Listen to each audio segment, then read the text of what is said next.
4, 3, Four, 2, three, two, your 1. mom gay. Ooh, boy, what is going on, everybody? It's your boy Tykin321 here. We are back for another Sayless podcast, and I have a very special guest with y'all today. So go ahead and introduce yourself. Hi, I'm Nen. I run the channel Webcomics Hub, and I have some very important, meaningful, correct opinions. Your opinions aren't just correct. Oh god, he came in hot, bruh. Yeah, it's true. Okay, let's just get that out of the way now. Attack on Titan, mid, whole show, no value. Aaron Yeager, more like loser Yeager. That's what I have to say to this community. Okay, GG.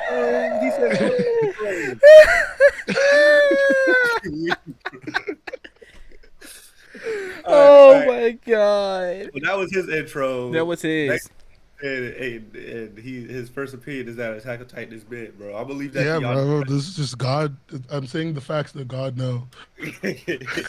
God knows the truth. God knows the truth.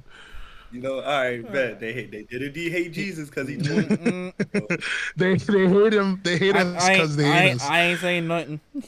As Jesus said, they hated him because he spoke the truth, for he was based. Oh my god. All right, Ty, you'll go, bro. All right. Ooh, boy. No, Corey, it's your go. I already made my introduction. All right, what's good, y'all? It's Cold Sword, bro. We back out here chilling. That's it. And today we got, we got a whole bunch to talk about today, especially with the anime awards. You know what? Let's just do that now. Let's just get that out the way. No, cause this gonna take a while. Yep. Like, it's a lot. Like, oh yeah. Let's be honest. Nobody really cares about the anime awards. Let's really be honest. Let's really be honest. Ranking of Kings having best VA performance is legitimately in French is legitimately true. I watched the entire French. I watch it in French. It's true. Like, it's real. Man, I really hate Crunchyroll, bro. Why? Hold on, I'm trying to open this back up. Okay, right. I actually legit got it up right now. From the bottom of the page, where it says the voice actor or whatever. Okay, best English voice acting performance in English. So if you go to the bottom, they have best VA performance, but the one they had for me that I recognize for sure is the best VA performance in French, because the voice actor for Boji, Brigitte Lecaudier, she's so good. She's so good. I'd have to try it, then I actually wouldn't know. Not even gonna lie, best English performance, I can see Zach Aguilar winning it. Yeah. There was tough competition. I'm not even gonna cap, but it's gonna sound kind of degenerate of me. Nah, it's really not. I'm actually kind of speaking facts. I'm not gonna act like Amelie didn't do her damn thing in my dress up darling. She did the damn thing. Amanda Lee, she did her thing. I'm not even gonna cap, bruh. Wait, Amanda Lee in what? In which category are you looking at? My dress up darling. She was Marin. Oh yeah. Okay. Yeah. Is that what the English name of that is? Yeah. That name is cringe. I'm sorry. I didn't know what the English name was. I mean, we all. I've only seen the Japanese name. My bad. I'm just, I'm. But yeah, I'm it was like Sono something. Yeah, and that's what I know it as. And I didn't know my dress up darling. What's the fucking? Not gonna lie, looking at these nominations, like, yo, this was a tough competition, in my personal opinion. Oh yeah. I mean, the stuff. Not a lot came out. So like the only thing that came out was like the stuff that had the most money behind it. Mm-hmm. And when you spend $250,000, or sorry, $250 million on like fucking 4 animes in the year, they better be fucking good, right? Like, I agree. You're not wrong. Like if I told you I spent $2 million on like one episode of an anime, and then you got it, and it looked like a Jello Apocalypse animation, you would be pissed. Yeah, I would. You'd be pissed, right? Why'd that become anime of the year though? So Zach Aguilar winning that is pretty fair. We would agree on that. I agree. Yeah, Edge Runners deserved a lot of awards this year. Yeah. Really did. Best voice performance in Japanese. Yuki Kaji, Aaron Yeager, and Attack on Titan final season part. Bro, I don't want to read that shit no more.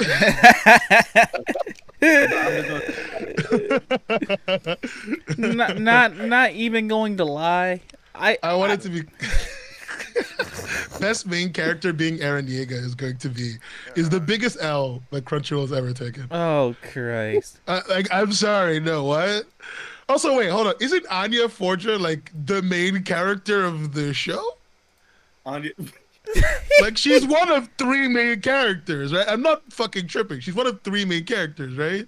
Like it's a Yeah, Spy Family. Yeah, it's a trio, right? Why is she winning best supporting? Yeah, bro, that's bruh. Main character. So you gave the role of best main character to fucking milquetoast long hair white man, and then you gave the role of best supporting character to a main character. I'm gonna die. Hey, bro. Man, yo, You go. pop off, then pop off. Don't hold back. Oh, Jesus Christ is gonna I kill won't me. Like lie. what? Yuki Kaji winning best performance, best voice actor performance in Japanese. I think that's solid. Just simply because it's him. Yeah. Him and Eren Yeager is still solid. There's Anya Forger from Spy Family. Man, Not gonna lie, I thought JoJo would win it. I really thought JoJo would win it. Jolene's Yeah. voice actor. Honestly, I thought she would win it. I could see that though, because I've seen like a couple episodes, pretty solid. How many things even were? Sorry, I'm just looking at the list again. How many things were even original anime this year? Almost everything was like a season 2 or like a manga becoming an anime. Like how many things are original? Little to none. Let's really be honest. You know, except for Licorice Recoil, I think. Yeah, there was So I'm looking at the list of nominees. It was Licorice. Just remember, guys, Eren is innocent. Shut the fuck up. No, that was in the comments. That was in one of the comments. I kid you not.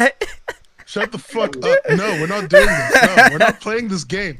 No, we're done with this stupid. Oh, boy. All that happens from this is a 30-minute conversation talking about a whole lot of nothing, bro. Yeah, it is. You know the best part of that stupid fucking, like, you know that scene in Attack on... I've watched it, okay? I'm going to be honest. I've watched some of it. You know that scene in Attack on Titan season 3 or 4 where they're sitting around a round table and they're all talking and Armin is being a fucking baby like he always is, right? Yeah. Yeah, like, you know the scene I'm talking about, right? Where they're all around the table and they're talking about the different Titans that they've seen and all that, whatever. Mm-hmm. You know the best version of that scene is the version that's on YouTube where Armin goes, it's about the Mets. And then they do the Mets joke. That's the best version because the actual anime version is so fucking boring. I thought I was going to die. I do agree with that, but like, fuck, it's about the Mets, Ty. The Mets. Love the Mets. Oh my god, man. Hit a home run. I will say this: Kaguya-sama winning best romance anime. Honestly, I will say romance anime did kind of carry this year for me personally. It did. I really am. I'd rather watch fucking slice of life romance all fucking day over what we've been getting. Komi, considering was competing with Komi can't communicate. And My Dress Up Darling. Yeah, that's hard. And Shigemori. That's hard competition. Shigemori's. Everybody was like going.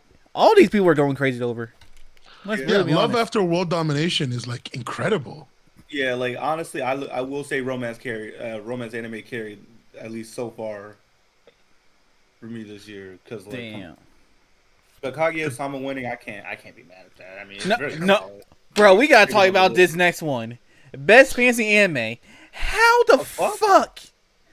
I mean, I guess. No, how the fuck did Demon Slayer win that? How the fuck? Wait, did Demon Slayer beat Jobless Reincarnation? Yes. No, it beat Jobless Reincarnation. It beat Overlord. Beat Ranking of Kings. We don't talk about any of this. And made it in best. Bro, how? Oh shit! It even beat Overlord. How does the one anime that doesn't include fantasy magic? How is the one anime that isn't fantasy wins the fantasy award? I mean, no, technically Demon Slayer is fantasy. It's low fantasy. It's not high fantasy. Yeah. But I'm gonna say over Mushoku Tensei and Ranking of Kings. Are you fucking for real? The case study of Vanitas, it says Core 2. So like, I've never seen Core 2. Are we just following cores now instead of seasons? I don't. guess Wait, hold so. on. Which one are you talking about? You're talking about Vanitas again? The case study of Vanitas. I don't know what that is. So I'm gonna pretend like I don't know Not what Kingdom happened. Hearts Vanitas. It's an anime, but yeah. But Demon Slayer winning best fantasy anime. How y'all feel about that? Because I'm just like, I kind of see it where they're coming from, but I'm just like, out of everything that's here, bro, are you for real? Well, does the animation should've- carry? Crazer! Stop it. The animation carry. I mean, Best drama Well, anime. Oh, best God. drama anime. What is It it? should have been. And Out of if I'm being like 86? honest, Over 86? Bro, no let me way. see. Oh, Oh wait, Attack on Titan won best drama. yeah, one best Over drama anime. 86? I mean, I'm not mad at it. What the fuck? No, I'm sorry. Bro, Edge Runners has better that fucking drama. Bro, 86 made me cry like a bitch. I'm not even gonna cap. Dance Dancer is much better. Like, wait, what? What are we doing? Well, it does say part two. It does say part 86, part two. Because I'm just like, part one just blows that shit out the water. But like, I've never finished part two. I didn't I'm even fucking see pissed. I need 86. to It's finish like that shit. I don't know. Does it even matter? I didn't even see 86. It's like there are like 3 things in that list for getting 86 that are better than AOT's bullshit on a daily basis. Like Katara lives alone. Okay, real talk though, that is a good ass anime. Yeah, but That like shit's like solid. Edge Runners was so fucking good. Like we all saw It was- that, and like honestly, and There's a know, I lot don't- that's really good up here that got hoed. Yeah. I don't like supporting Made in Abyss for a lot of very simple, obvious reasons. yeah. But like even that was better. Like I don't know. Bro, I don't even remember. See, here's my thing though, and this is why that's why I always talk about this being the problem. I don't Yeah. know what final season part two means. I don't know what part of the story that is. Oh, like it's because they split the final season of AOT like on Yeah, I don't the know what content is in that particular part. I just I know know what that you mean. overall, at least like, what So am I it's supposed like to say? I know what you're saying. The thing is, it's because they split it in like a weird way. So basically, they released. I think it was one from episode 1 of final season until episode fuck what was it like 16 is final season part 1, and everything after 16 of final season is final season part 2. And then there's a part 3. There's apparently a part 3 because then it's 16 to 28. So that's that block of episodes is part 2. Then part Then 3 is literally 29. part 1 and part 2. 29, yeah. And was like watching it with my roommates yesterday, and I'm kind of just like, damn, bro, it's almost crazy how much I do not give a fuck after all this, bro. Yeah. It's like I liked it, but like once that season 4 shit started, I couldn't even be bothered to watch it. I just finished the manga. I spoiled AOT for somebody 8 years ago. No, how old was I? I spoiled AOT for someone 10 years ago, and they got Before it really even mad came at out, me. bro. Because we had season 1, where we didn't have season 2 yet. We were still waiting on season 2. Yeah. It was just after that. 10 years ago, I It spoiled. took a while. It took a while. Yeah, it took a while. People forget that, but I Yeah. spoiled AOT. Like the fact that like all the Titans are like people and shit and experiments and crap, because it was in the manga already. They were already talking about it, right? So I spoiled it for somebody 10 years ago, and they got so mad at me. They were like, "When season 2 comes out in the next year, you're gonna be so mad. Season 2 didn't fucking come out. Season 2 didn't come out for like 5 years." Oh, we started instantly mauling, bro. It was like, bro, Yeah, dude. bitch. There was I supposed to think be a a lot movie. about that. Supposed to. But we never got Oh the wow, movie. we don't need a movie. I thought the movie was supposed to be like a epilogue after everything happened. Do we care? Do Yeah. we honestly care? I mean, I just want to know what it would be, because I'll watch an epilogue of everybody just chilling and seeing what they're doing. But other than that, yeah. Speaking of chilling, best comedy anime. Deserved. But honestly, yeah, I'll give it to Spy Family. It was pretty solid. It's fine, yeah. There's nothing. Yeah, it's not nothing bad. crazy, But it was But I- funny. but it was. Yeah. It was pretty great. It's very funny. I wouldn't like look if I had to really pick, like really pick. I might choose. I thought it was Kaguya-sama, honestly. Yeah, I was gonna say I might choose Kaguya-sama. Bro. I wouldn't choose Uncle from Another World because I read it before, like way while ago, and like I hate it. So Yeah, I watched it and I was like, you had me the first day, because the concept of it is fine. Oh yeah, a guy Yeah. was in coma and he was in an isekai and he could use everything. that concept is interesting. I've never seen that before. Out of all the isekai, Yeah, but then it just I don't mind the characters, they don't do but the anything. backstory. You know how they go into that backstory with the windows and shit like that. I didn't care about that at all because the whole premise is that he woke up from a coma. I thought the anime was just going to be about his life back in his original world after being isekai, but like it doesn't really do that. It just talks about everything he did in the magical world, and I'm just like I don't really care about that. Yeah, like a lot of the story is him just basically telling people, "I did this, and I'm really cool." I'm the best, man. Yeah, and it's like, look, I know that's what a real person like that would be because anime fans are cringe, but Yeah. like Yeah. but like I don't know.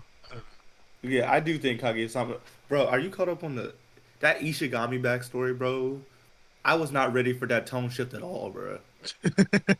That was my first time watching it, and like, cause the whole anime is just goofy as fuck, and then you get that like those 2 episodes, and I'm like, holy shit, it's got so serious for no reason, bro.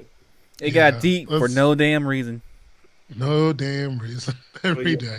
I would say that, but I Spy Family, I'm not mad at that. They got it. They They did the damn. they deserve it. Best action anime. Okay, you know what? You I won't know, lie. I Sick can't. was I was can't sick. be mad. I can't be The thing mad. is, it's over Stone Ocean, which to me says that these, like, okay, I'm gonna like be a dickhead for a second. Like the reason I don't like, Oh, here I we don't go. like the anime awards in general. Like, I look at it because it's nice, right? I don't like any really awards thing, so I get that. Yeah, but my problem with the anime awards is like whenever the awards come out, you like, it's like the people who watch these things and gave all these awards are like, when you introduce anime to your friends, to your friend Oh, that's never watched anime before, yeah, it's Yeah. like and that. like yeah, and then he watches it, and then he starts watching. He watches like the really popular things. He watches like, you know, like he's like, oh, Pokemon is such a powerful anime. I I, mean, I aren't love the award drama shows of Dragon just Ball. popularity contest though?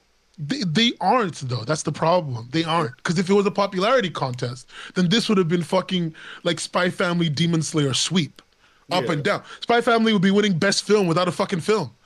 Like if that's what we were gonna do. That's what it was.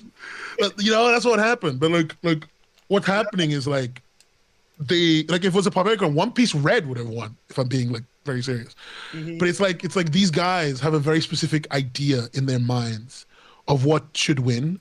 Like Kaguya-sama can only win one award because Kaguya-sama isn't typical anime. Yeah, But like Demon Slayer can win a dozen what the awards. fuck is this, bro?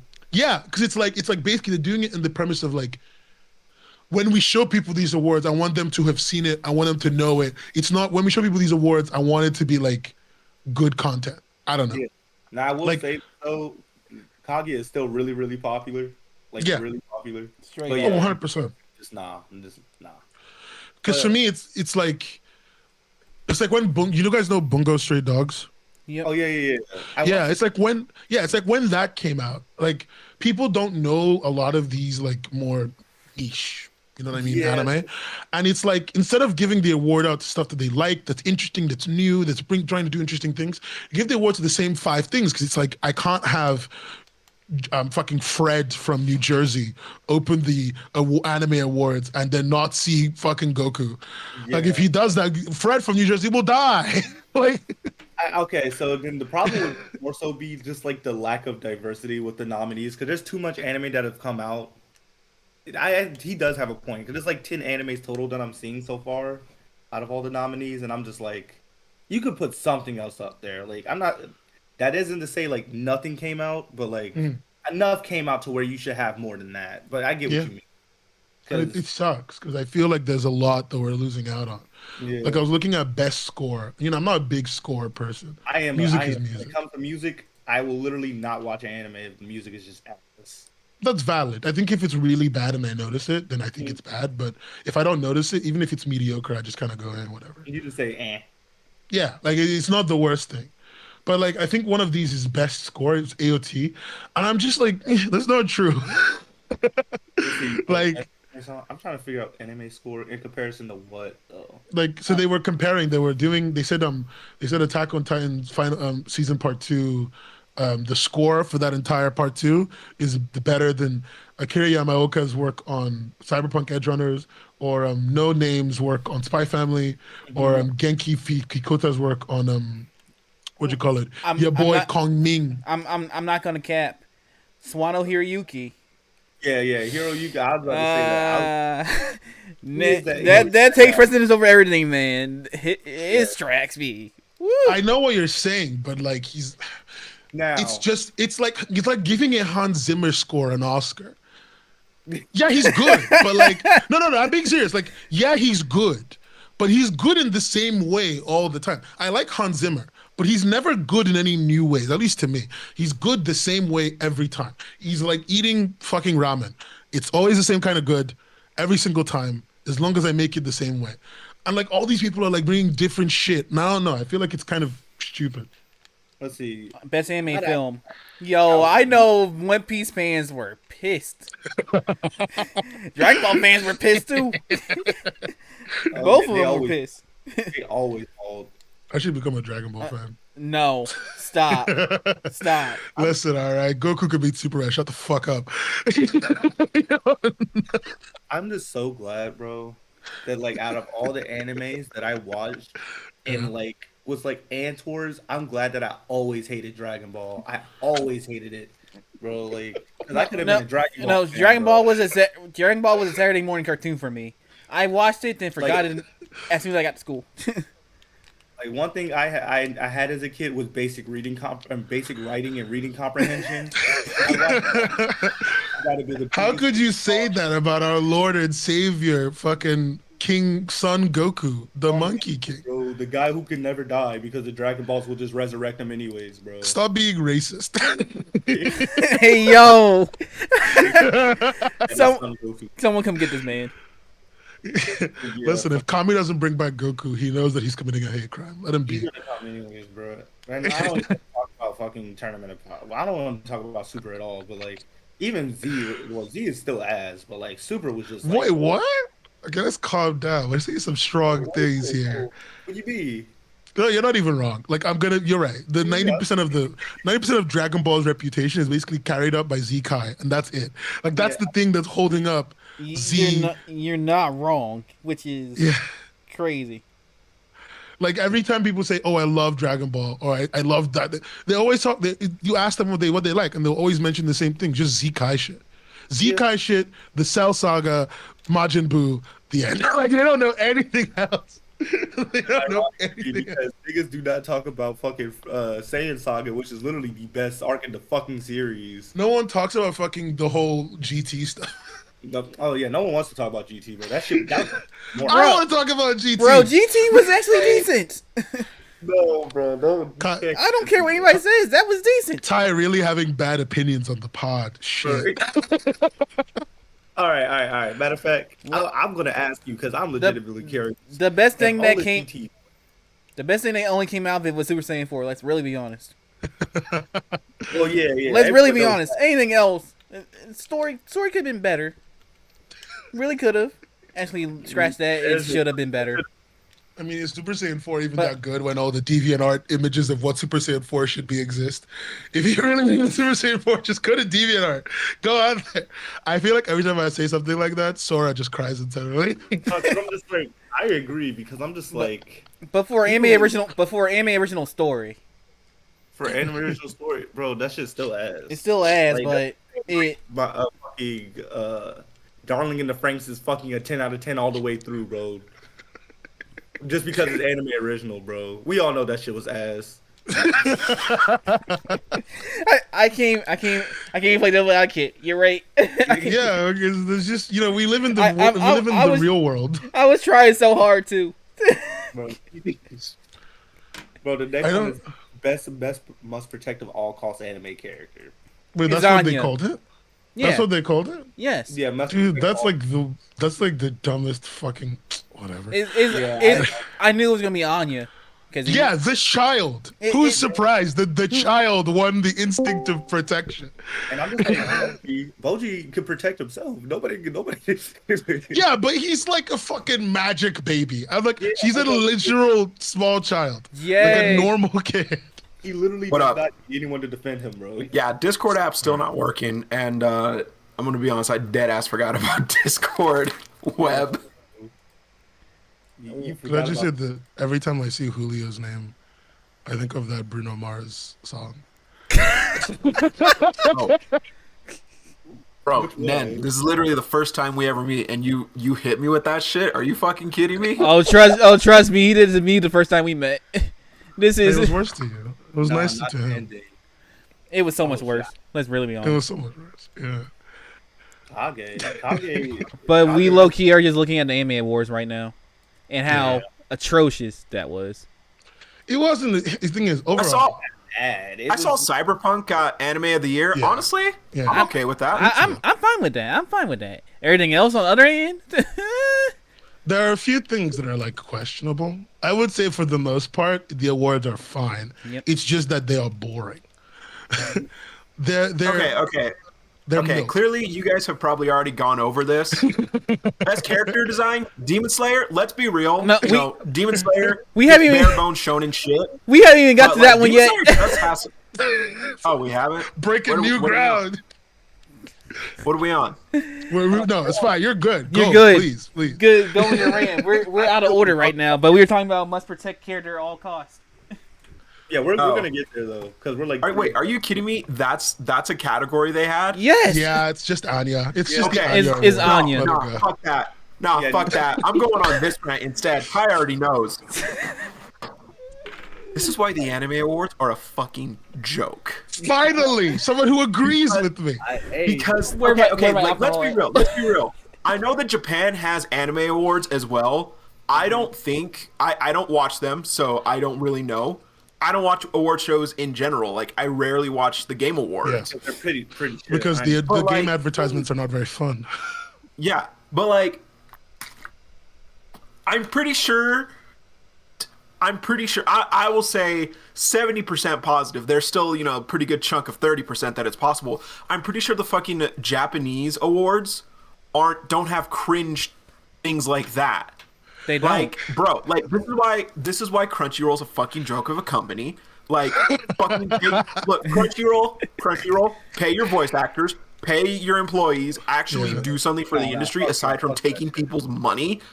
And like, the anime awards are a fucking joke. Yeah, Like, bro. I don't care about them.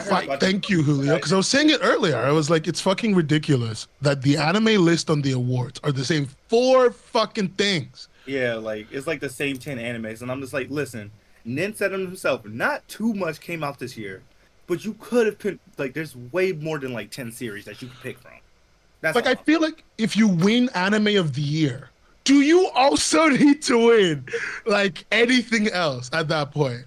Well, like that's also the thing. Like with any award show. Like, Yeah. like God of War. I'm pretty sure God of War and Elden Ring like cleared a lot of the slots in the Game Awards this Yeah, year. They did. Whenever the Oscars come out, like there's one movie that gets like almost every award Yeah. and everything. So like that's the thing with award shows in general. And like let's be honest. Everything like if something is good, it does make sense that it would take, other things as well. Like if an anime is 10 out of 10 like in every scale, it makes sense that they're going to get best animation, they're probably going to get best anime. They're going to get best characters, they're going to get best story, they're going to get best OST. Like it makes sense. I'm not mad about that. I'm just like, bro, Attack on Titan. Oh my god, Ty, I just figured it out.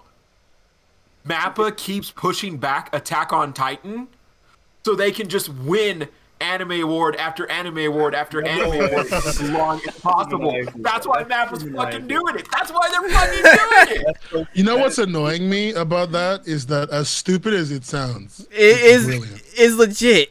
No. Like no. I don't mean like the tactic. I mean like what he said makes. Like I'm having a beautiful mind moment. What he said makes complete fucking sense because like if you don't know this, right? This is the thing about the Game Awards and generally award shows in general. If you win an award show, you make at least 1.5 times the total amount of revenue that you would have made for the year. Even the Oscars, getting a nomination in the Oscars gets you 1.5 to 2 times your gross revenue after the nomination. So let's say it's like August and you got the nomination, right? And so far your movie's made $2 million. End of the year, you make $4 million or $3 to $4 million. Easy. And I think of it from bigger numbers because people are working with hundreds of millions of dollars. Right? So like for these games, winning these awards year on year, winning these fucking anime awards year on year, all it does is incentivize us to sit here and bitch about them. And then we go watch them anyway, because we all did. Let's not lie. We all did. We'll go watch them anyway. I'm sorry. And then when we watch them, we'll tell our friends to watch them so we can argue about it. And then these fuckholes will get more money. Mappa's pushing it back so they can keep pushing anime awards, so they can keep telling people Mappa Studio, award-winning studio, 50,000 anime awards. You know, one time we stuck our dick in a toaster and we called it anime, and you know what? We won an anime award. Mappa Studio. Hold up. He's not wrong. He's not wrong. Julio about to hit us with the I thought Jay was facts. about to say something. Jay about to go on a Julio rant. I feel it. I feel it. The man has a gun. I want to check. Okay. All right. I was about to go off. I've never been I so told you. sure a man. I've never been so sure a man has a gun in the room before. This very moment. Oh my god. The moment he did this, I was like, we're about to die. Fucking. Oh Here's the boy. thing. The way I feel about award shows, and this is why I don't Nen's watch not them, I mean, wrong, pretty much hit the nail on the actually. head. Huh? Hey. It's a BB gun. But it looks very real. It looks incredibly real. Like Does my man just pull a gun onto the screen? What? no. I was Oh, thank considering, but like no. Like Don't get tired, literally just a fucking BB gun. That is age-gated. it. That is it. That's how you get age gated, dude. But anyway, no. I was scrolling down the list and like I saw best supporting character Anya Forger. Bro, And I we was were like- just gonna talk. We were just about to talk about that. And I was like, I'm pretty sure she's the main character. But actually, no. According to like actual like sites and everything, she is actually the dude antagonist, and Lloyd is actually the main character. Yeah, they put Yor down there too. So I'm just like, I oh. have more than one main character. What? I don't understand. There's 3 niggas in the whole show. Like, and the whole premise of this. You see, this is the reason. This is the reason, Sora, why you would never have been in The Wire, because you don't think big. All right. Listen, all right. It's the reason why you would never. Yeah, you don't have the huge brain. Your brain does not expand appropriately to understand that Anya, supporting character. You don't get that? You're fucking garbage. You're fucking. Shit here, bro. That's so wild. I should not be surprised Anya won, but Rebecca was right there, and we all know how the internet went after that. Shit. Like, okay, here's the thing. I'm gonna be honest. I still gotta finish Edge Runners. I still have to finish Edge Runners, but let's be honest. Just because communities are like, oh my gosh, best girl, oh my gosh, she speaks to me, oh my gosh, look at the little gremlin. That doesn't make them like, it makes them a fan favorite, yeah. That doesn't make them like a full. What does Rebecca actually do other than just yell and like point guns at people? From what I've seen, Good question. not much else. That's why She just seems to be kind of cool, and I think she also like. I'm pretty sure she like also like asked David like, hey, you want some like we can get some. She was down. She was down even when she knew that there was no way that was gonna happen. Yeah, like the other guy, the fucking big guy who like who was originally supposed to get that attachment that David has. Mm-hmm. Like he actually does something. He actually moves the plot forward. He's actually like a father mentor figure to David. Rebecca just kind of is just there and just yells a lot. A big part of her character is being like she's being like a different perspective of what their lives could be. Because like David's like pretty pretty all right. Like he's a confident guy. He's getting himself together, all that shit, right? He's got a mentor. He's got shit together. He's got a girlfriend who loves him, who's like a very confident woman. And like for Rebecca, she's got all these insecurities and all these concerns and all these things that she's worried about. And like a big part of the show is that you're trying to like you're watching her kind of get through them, except the fact that maybe she loves somebody, but she does not just being with them can be enough, instead of having to get them to monopolize who they are as a person, and all these little growth things that happen throughout the show. And I think people don't give that enough credit, especially when it's women in anime. People don't give that enough credit as to how much meaningful value there is in watching somebody grow, even if they don't do anything. Like they don't move the plot forward. They move their own personal plot forward. And that's okay. I think that's enough. IMHO. Wait. That's Nin, well, what about Naruto's growth? What about Ichigo's growth? Shut They're the main characters. Up, you Sakura liker.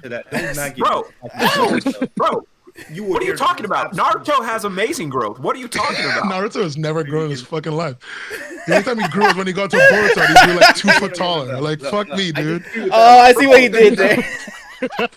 Because yay, calm yourself. We know what it looks like to not have character development in Naruto. That's 90% of the cast that gets nothing. Yeah. Like Shikamaru becomes an adult that's basically Child Shikamaru but bigger. Yeah. Like that's bro. All these people are dead ass telling me right now they did not watch Naruto. That's what I'm hearing right now. Fuck you. Okay, I look. You can't say that shit to me. You can say that shit to Ty. Fuck him. You can say that shit to fucking Sora. Fuck him. I sank my life into this stupid fucking anime. I watched this anime from a third world country with shit internet. You cannot tell me shit. No. Look at me, Julio. Look me in the eye right now. Okay? You could say this shit about whoever else you want to say the shit about. But I sat down downloading 480p video at 2 a.m. in the morning, taking hours of my life so that I could watch one episode of Shippuden that actually turned out to be a filler. You cannot tell me I didn't watch this fucking show. Okay? I'm also on that same. All right? Cool. Like, literally bootleg. I'm just like, how do you look at Shikamaru's character, and how do you just boil it down to, oh, he became an adult? That's the bare minimum. Like, bro. No, because like the problem fundamentally is like while they all grew during the war, and this is like us going really tangential. No. While they all grew during the war and they grew from the things that happened to them, fundamentally the people that they were rarely changed. Shikamaru just learned to be more calculating, which is what he already was. Lee actually grew the most. He went from somebody who took himself too seriously, who was so concerned about comparison to other people, someone who actually could grow solo on his own. And Naruto, he just kept being Hokage wanter until he became Hokage and dad. And then now he's like dad wanter. Like the only people who really changed are like Lee, Sasuke, and Sakura, because Sasuke just made her miserable. I hesitate to say like Choji, because he went from a glutton with no character development to a really good friend with character development. But everyone else was fundamentally always from the beginning arrogant, annoying, became arrogant, annoying adult. Except now, sometimes they're nice to you. Like Ino went from arrogant, kind of annoying little girl who's in love with Shikamaru but can't admit it, to arrogant, kind of annoying adult who has some growth, but is still fundamentally in love with Shikamaru but doesn't want to admit it. All right, I'm gonna keep it a rack, bro. You gonna keep it a stack? I'm gonna keep it a stack, bro. I have not seen Shoji and Shippuden at all until the war arc, bro. He was only in the war arc. Lee? What did Lee do? I forgot that nigga was a character. He just got turned into Lee grew a ton. Team Guy, they like helped out and fought I say helped out. They actually didn't do much, but they encountered Kisame a few times. A big part of Lee's Choji really helped out with Hidan and Kakuzu in that arc. He did, just for Naruto to be like Rasen Shuriken and fucking finish the entire fight by himself. Okay, let's be real. That's just par for the course with anime. That's a fundamental flaw of Naruto. That's not anyone's fault.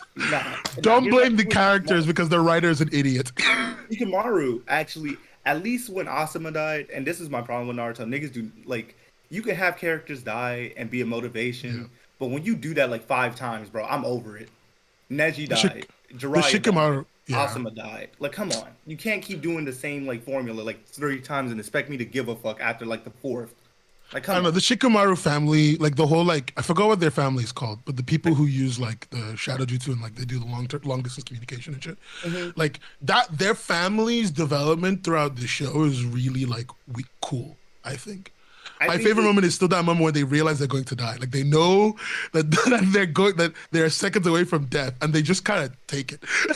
The dynamic between Shikamaru and his dad was pretty solid. I will say that I like that scene when they're playing shogi together, and his dad is just like, "Listen, I get it. Your master just died, but let me at least help you out in whatever way I can. I'm here for you." That was a solid scene. He even made me buy shogi. I actually learned how to play shogi because of that shit. Oh, how is it? I've never played it. It's literally chess. It's chess with different rules. Tell people that, and there are so many variations of chess in the world. Let's be real. It's chess with like slightly different rules. But if I told you that there was anything different about this chess substantially, I'd be lying. I used to play multiple forms of chess, so that's why I always ask, like, how is shogi? Anyway, back to the anime awards. No, they're cringe. We can have a whole podcast talking about Naruto alone, bro. If y'all really want to do that, we can. We all know that one of the people in this voice check 100% knows all the hand symbols for one jutsu. Yeah, one of them. That is true. It's almost definitely Sora. Yeah. I have at least. I know this. That's it. That's sometimes all you need, bro. Sometimes all you need, right? You just drop. Actually, I don't even think they do signs past a certain point. Yeah, no, they do. They do. No, they do. It's just way too quickly, so we don't notice. But yeah, all right. Back to the anime awards. If we want to really have a Naruto podcast, I'm down for that because I have a lot to say. Oh boy, I have a lot to say. That either be our prime or our greatest downfall. It probably will be. I shit on that anime so much because I invested, like Nin, I invested too much time into it. I played on the Storm game. Yep. I was watching it on YouTube all the time with that stupid ass HUD and that small screen in the bottom left corner of the screen. Bro, I used to watch it on Disney XD, bro. Yo, talk to him. Bro. Like, come on. Dude, I went to play regional Naruto tournaments. Motherfuckers out there be crazy. Bro, they act like their game is so in depth, bro. I don't get it, bro. It's not a deep game. It's not as deep as Smash Melee. But you know, these people coming out here and like acting the fool. I'm gonna stand by that. That's not even a bit. That's facts. That's facts. Bro. Anyone who wants to fight, I seen that in the hood, bro. Yeah, you're definitely in the niggas in the hood, bro. They do not care, bro. You know, sorry, I take it back. You could be a character in The Wire, 100%. Bro, all right. Back to the anime award shit. Though. Best main anime character. I want Julio to go off on the character design though. Oh yeah. Wait, you want me to go off on what? Character design, King. Come on, tell us. We're getting there. Okay, we're getting there. Okay. We're getting there. No. That was originally supposed to be my rant. Hold up. Yeah. Okay. Let him cook. So, yeah, I will let you cook. Go ahead, cook, bro. Spice him up. So like here's the thing. You have the stove. I'll be right back. I'm about to grab me something to drink real quick. This is about to be Demon Slayer. Demon Slayer is bare bones shonen anime bullshit. You know, like we know what we're getting into when we want to go to Shonen Jump. We know that. We know that. Yeah. It's the simple, art style. Yeah. The character designs of Demon Slayer, they're actually really good. And the way he designs the demons is amazing and phenomenal, actually. Yeah. I will not deny character designs for demons are pretty cool. I like Demon Slayer. I think Demon Slayer as an anime is highly overrated. Its story is literally generic shonen tropes. I would say more so than even Black Clover, and I fucking love Black Clover. Mm-hmm. But like, I can't lie, the characters look really clean. The character. Mm-hmm. Okay, well here's the thing. Here's the thing with Demon Slayer that I think we can all grasp at this point, even just after the second season ended and like third season about to start. I think we can all agree the Demon Slayer formula. Train for a little bit. Mm-hmm. Fight some demons. Do pretty good. Hashira shows up. To help against the demons. Okay. Shit goes south. Hashira steps up. Hashira dead. Yeah. Tanjiro cry. More training. Tanjiro gets stronger. Well, everyone gets stronger. Like, Demon Slayer, like it's good. I like it, but This is it solid. literally. I think that for what it's simple. It's very formulaic, but at least it tries to do it okay. I think it is the writing in it is not even bad, and I think it's consistent. It's one of those things where like if you know the tropes and you know the formula, then you'll know. But at least it does an okay job at it, and it doesn't lose track of itself. Like let's say Naruto, it really lost track of itself. It didn't know what it was doing along the way. At least there's a plan with Demon Slayer, even if it's like very kind of repetitive in a way. At least the writing isn't complete ass. I will say that because I like Demon Slayer too. It's a fun watch. It's a cool watch. And so before niggas start saying, "Oh, we only like animes that are complex," that is not true at all. You're fucking lying if you say that. That's cap. Come on, some of us watch Black Clover. Demon Slayer kind of. Bro, hold up, Nan. Let me send you. Let me send. So I actually watched Swordsmith on Friday, which like okay, public disclaimer. So Swordsmith in theaters is literally just the last 2 fight episodes of Entertainment District. It's just the last few episodes of Entertainment District and the first episode of Swordsmith Village.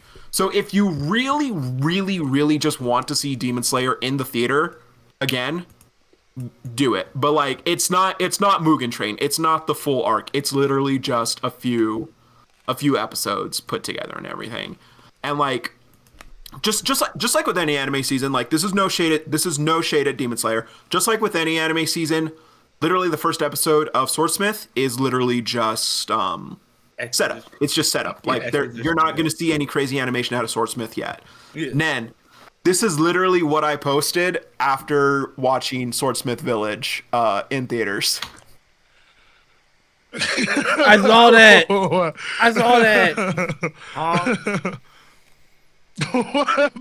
Yay. No shame. No shame. Julio really kind of sus. Really kind of sus as some mogus. You do. Listen, guys, I've got a reputation to maintain. I ain't gonna be caught out here. You ain't gonna be caught out here lacking. Wolf whistling. I ain't gonna be caught lacking. I'm gonna be caught here wolf whistling some Looney Tunes character. All right. No awooga from me. All right. I'm not the awooga type. But if I see her, I'm gonna be like, yo, she kind of bad though. I'm not gonna lie. Listen. She too deep. I don't care that my brother. He didn't care. He literally said, "I don't care that my brother and friends with Steve." He did. That's the thing. It opens with, "I don't care that my brother and friends will see." Bro. Okay, here's the thing. Here's why I put that, Nen. Oh god. Most of the people who follow me on Twitter are people like Ty, like friends online and everything, or like people from groups and everything. I was about to say. But a handful. No, actually, no. A handful of my friends who live here in Utah with me and my brother, all whom are very much active in the LDS church, they also follow. Like we follow each other, and like we clearly see each other's posts. I realized that after like one day, my brother liked a post of mine, and it made me realize, oh crap, wait. My brother can see my likes. My brother can like see like my retweets and everything. Oh God, I put this on my brother's timeline. You should, bro. Grief the fuck out that nigga. Grief that, bro. So I try to be fairly conscious with what I post and like and retweet, just for the sake of like I know that my friends don't necessarily. I know that like my IRL friends necessarily aren't down with that shit, and Twitter. Imagine being from Utah. Couldn't be me. Kind of crazy. I'm not from Utah. I don't even know what's in Utah. I do not know what's in Utah, so I have no opinion on that. Imagine staying in a location that starts with the letter U. Couldn't be me. Kind of cringe. Bruh. I'm really in the UK as well. That's the best part. You in the UK, bro? Yeah, bro. It's like fucking. So how are robberies up there? Like I like this is a weird question. Like, Honestly, like the worst that can happen to you is in anything situation is that you get stabbed. run And thy like the thing with, huh? and run thy pockets, you filthy mongrel. Listen, Aaron, I need you to know, Americans have this perception that British people are like posh and shit. You guys are dumb. Like everyone here is an animal. Like this is hell. That's a lie. This is actually all right. But like we're not. Come on. The worst London's got is like drive by. The worst. The worst. Yeah. Okay. No, but like 90% of the time. Funnily enough. enough, because weapons are so hard to come by. Like just in general, like you get a knife, it's easy to get a knife, right? Or it's easy to get a gun. Mm-hmm. It's not something that I can get or like you can get, right? It's something like that's at the point that people are ready to commit a crime, whatever. You know what I mean? There's a layer of like separation between them and most people, and like so because of that, even if we get mad, even if we have a really bad argument, even if I hate you, the worst thing I can do to you is put a flaming pile of shit on your door. And I would probably get caught. Primitive shit I've heard. Do people do that though? No one does that. I'm just telling you, like the worst thing a regular person would really do on a daily basis. If we're talking like people who would commit crimes, straight up just kill you. Like the worst thing, what happens in the UK? There's a weird statistic I'm going to tell you. Okay. So you're no more likely to get stabbed anywhere in the UK than anywhere else. So like you're likely to get stabbed in London as you are to get in Birmingham, as you are to get in Newcastle, anywhere in the UK, right? Mm-hmm. But if you live anywhere but Birmingham, you are less likely to get stabbed multiple times. Multiple? Oh shit. Yeah, and the thing is, one stab is not that bad. At least it's the one and done. You'll make it to the hospital depending on what you're stabbed. No, you will, because the hospitals are free and open and available, and they're everywhere. One stab is like not that bad. Like, look, it's terrible. Don't misunderstand. It hurts like hell. But like, if we're talking like statistics of living, 1, 2, and 3. I want to go to Chicago. I really want to go to Chicago. Dude, the deep dish pizza do be calling. Look at the man's knife. Look at that. Yeah. Like that's what you've got for me. That small knife. So actually, maybe use it. So actually, I do have a lot of other knives, like actual knives, but they're back home. Really said actual knives. I've always wanted to collect them, but like. Wait, so they're back in Utah? No, they're back in California. I said what I said. Oh, you live in California. Oh, like are you from California? I didn't know you were from Cali. But I will say this about London, bro. From when I went, the food was so ass. I wanted to leave for that reason. It depends on where you are. It depends on where you are. That's not your fault. You're not wrong. Because I went to Salisbury, I think it was. You went to Salisbury to go to fucking Stonehenge, and you were surprised that a little English town had bad food. Yeah, I was just that, and then I also went to fucking. I think I also did went to Birmingham, but I can't remember, bro. I love the way Americans say the names of places. Yeah, tell me how, Nan, tell me how ass English food is. Okay, it's complicated. It's complicated, right? Like if we're talking like English food, like food made culturally English, right? Terrible, fucking awful. If we're talking about food in England, it's complicated because it's just like where you are.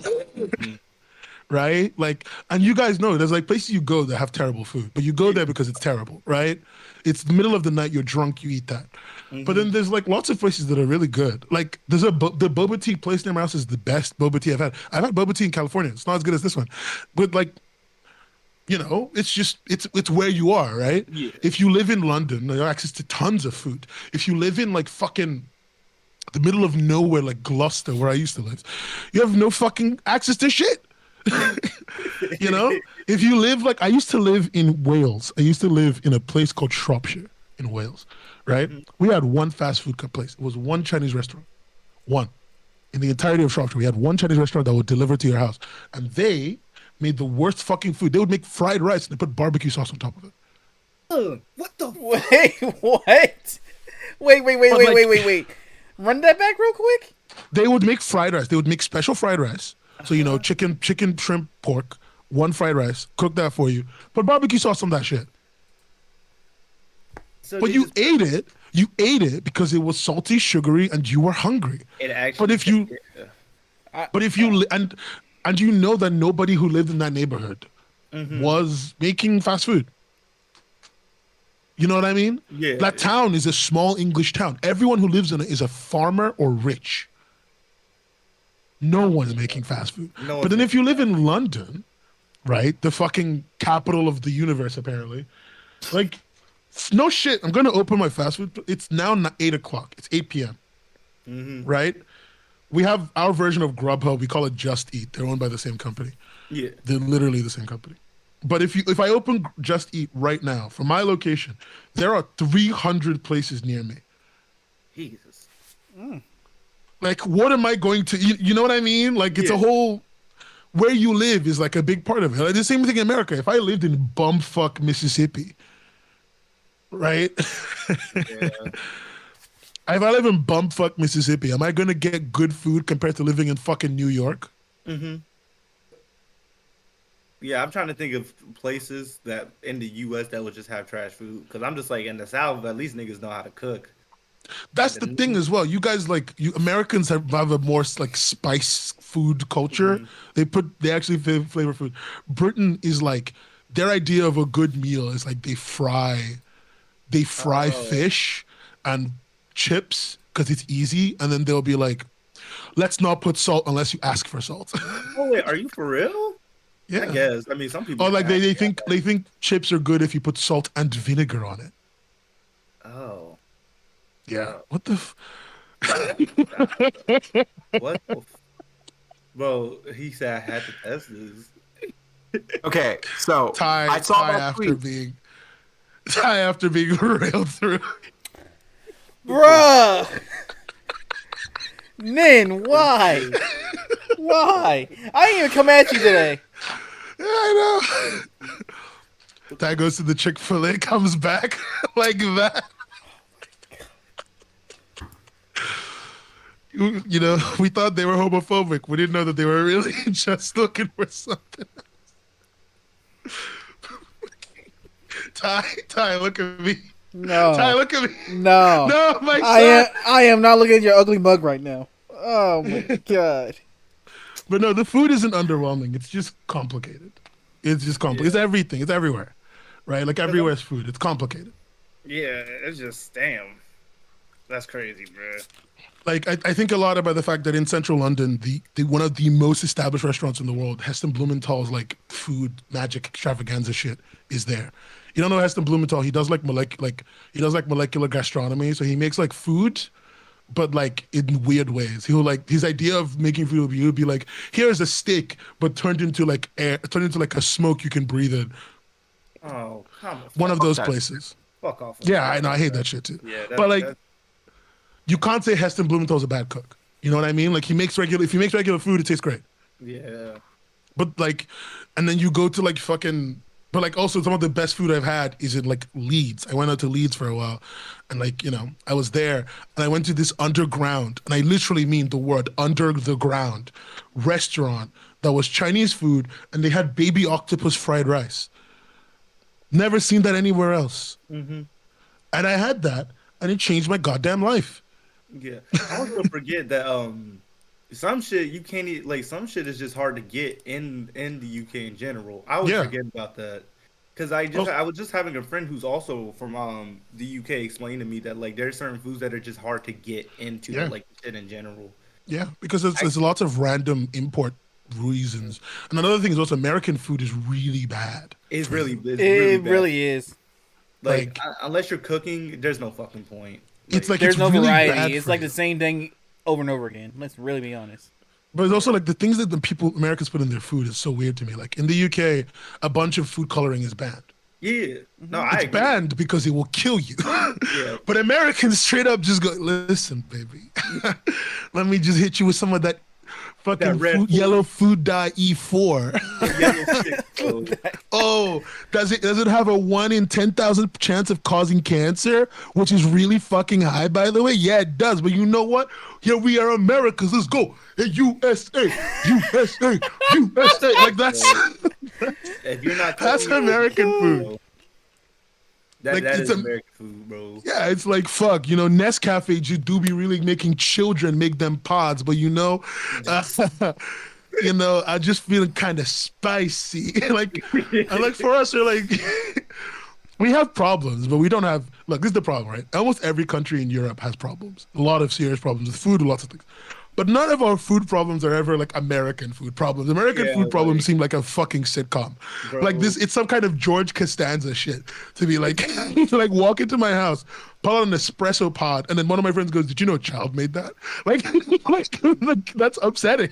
Yeah, bro. The fact that you can have red 40, yellow 6, blue 1, and like yellow 7, and like your and a bag of chips is fucking insane to me, bro.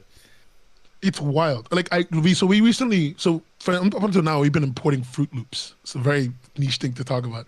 The UK Fruit imports Loops? Fruit Loops. You know, yeah, Toucan Sam. You know, love Toucan. You know, we stand the king, right? But we've been importing Fruit Loops. We recently got our own version of Fruit Loops kind of done. So we don't stores aren't importing them anymore. When they import them, they have to put like a thing on them saying like this has all this cancer shit. So we had our own Fruit Loops made. Let me go I bought a box. Let me bring it. Because you will see the stark difference in the look. But yeah, I've heard about that Bruh. because they technically have to rebrand it because blah blah blah. Putting Nin on this podcast is literally the best and worst thing ever. Bro, I'm just fucking weak, bro. I really can't believe I actually unironically heard. How's We had character development, bro. what did I just come back to? So because we can't use all the food coloring Americans use, ours is super dim. Like you can see the colors aren't as bright because we can't use the food coloring. It doesn't have as much sugar. Like I ate Hawaiian bread in California one time, and I thought it was cake. Like that's my everyday American food understanding. And this has, in one bowl of this, there is the amount of sugar in like a quarter of a bowl of a regular bowl of Fruit Loops. I honestly would prefer it that way because I don't eat cereal. I don't eat cereal anymore for that reason. It's too fucking Like, much, bro. you know what I found out? I found out like original Kellogg's cornflakes, like regular cornflakes, is coated in honey in America. Oh, I'd never even. I never even heard that till like now. Yeah, I've They- never. it's coated it's coated in a very thin layer of honey for sweetness, is what they keep telling everyone. I don't know if that's true, but like that's what they've because it's got way more sugar than ours. Check it out. Look it up. King is gonna look it So, up. like I know that we do have a version because we also have Frosted Flakes. You know, that's just Yeah, I know cornflakes them. with sugar. Yeah. But they also did make a version of cornflakes with honey. I know that, but okay. hold up. So that's like maybe it's a special one then. Okay, yeah, it's probably a special one because I was like, cornflakes taste like the most bland shit I've ever had. It still tastes like sweet in a way, but yeah, I would never eat that shit ever again, bro. Ours is literally so bland. You're supposed to add sugar to It's it. like 'cause it just doesn't oats taste in a like fucking bowl, and you don't. You don't do anything. My man really said the corn in a bowl. Yeah, But yeah, like, you know, the UK food isn't that bad. Like, give us a break. Jesus Christ, fuck off. Stupid Americans really do be coming here telling me shit. Cardiac arrest on a plate, sign me up. Imagine being from the US. Couldn't be me. Kind of cringe. honestly, Wait. it's very cringe, bro. Man, do Yeah. you mean corn pops, not cornflakes? Wait, which one do you guys call corn pops? Let me look this shit up. Is the Corn one that pops are look like it literally looks like puffy corn, but it's clearly like Oh, sorry. Yeah, I think I meant corn pop. I thought they were cornflakes. 'Cause damn. They look like one of our off-brand cornflakes. I was like, oh, probably one of those. Damn, I got those in my cabinet right now. But even that shouldn't have that much sugar on it. It really should. It shouldn't, but Oh, they're corn- sweet as frick. Yeah. Oh, corn This pops, explains- corn pops are different though. Yeah, corn this pops is, are completely different. They're you know what we used to. This is like the most off the rails conversation we're having. But we used to have a cereal in the UK called Ricicles. So like Rice Krispies coated in sugar. They got discontinued because there was too much sugar on them. But Ricicles is a cereal. It has a little like Ricicles uses the RICICLES. It uses a little man on a rocket. It used to have all these toys on the back and games and stuff. You would like buy a box of Ricicles and you get like a CD or like a Beyblade in the box. Oh Okay, but shit! Ned, I have never seen that before. talk to me. Yeah, baby. Talk to me about about them Cocoa Pops though. All right, leave Cocoa Pops alone. Okay, you stupid American calling it puffs. We call them pops because they pop. Okay, like the snap, crackle, and pop of the Rice Krispie. Okay. Okay, no. Here's the thing. We had Cocoa Pops very briefly in America when I was a kid. I know that because I loved this cereal so much because there was a fucking monkey on it, and I fucking love monkeys. I think monkeys are great. And so I did, like, you know, kids don't know what the fuck names are. Kids have never heard of names before, so we would say, you know, what we can remember. And I was like, I want the monkey cereal. Get the cereal with the monkey on it. It's not even that good. It's not even that good. Bro, oh, if you want to know something that might make you happy. It was chocolate. It had a monkey on it. I was down for that shit. You know something that might make you happy? We don't only have that. So there's all these variant flavors. There's that one. There's a white chocolate one. There's a strawberry one. There's a hazelnut one. But you can't all buy them in the same stores. But they're there. I bought the strawberry one once. Kind of mid. Like cereal in the UK isn't that exciting. Like for me, you know, this is the most exciting cereal I've bought in a few years. Before that, the most exciting cereal I bought was like not cinnamon toast crunch. That's disgusting. What we call curiously cinnamon, which is basically the same thing, but nicer. Like it feels more elegant. Chocolate and monkey spell shit. Well, if they spell shit to you, that's just because you lack imagination, sir. He said chocolate and monkeys, bro. Imagination. Bro. Okay, boys, I have a question for the classroom. Oh God, hit me with it. Y'all read this? They hit webcomic, solo leveling. Y'all check that out? Y'all seen that shit? I mean, I haven't read it yet. I read the entirety of the manga, but I have not read any like. I don't know if that would be considered the graphic novel for it, but like I've only read the manga for it. I haven't read like, a light novel. Okay, cool. I've not read any light novels. I think light novels are boring and for cringe people. But as a connoisseur, only good shit. Yeah, I have regular books. Why would I buy fucking light novels? That is like, true. Just read a normal book. Don't buy a light novel. Now, I will say that if you do care enough about shit that's left out, then sure. But like for solo leveling, I don't think there was much missing. According to what one of my friends said, I actually read it. So you'll be just fine if like you don't read it, but if you really want to, you can. No, they're actually right. The comic is really true to the thing. Yeah. So I was in Denmark a few weeks ago, and I bought the proper graphic novel release of Solo Leveling. And if you're reading it, it basically starts from the beginning of the comic all the way to just after the main character gets his powers. That's literally it. So it's not very long. Yeah. It costs $30. Yeah, okay, see, that's fucking wild. That's wild shit. I would have even bought that shit. I hope it costs less in America, but when I bought it, it cost $30. It does. Like, in America, we pay substantially less for things than the rest of the world. And, like, like, don't get me wrong, like, price increases are a pain in the ass for anyone. But, like, we really don't have a right to complain because aren't video games also really expensive for you guys in the UK now? Yeah, it costs more. They expensive for me now, bro. And now that they made them $70, they're selling them at 70 British pounds. When it was $60, it was 40 British pounds. Wait. Yeah. So $60 games used to be like 40, 45, 49, 99 at most, right? Now $70 games. Yeah, the PlayStation 5 games are all $70, and because they're all $70 in the UK, a lot of places are peddling them for 70 quid. Wait, so you said British pounds, right?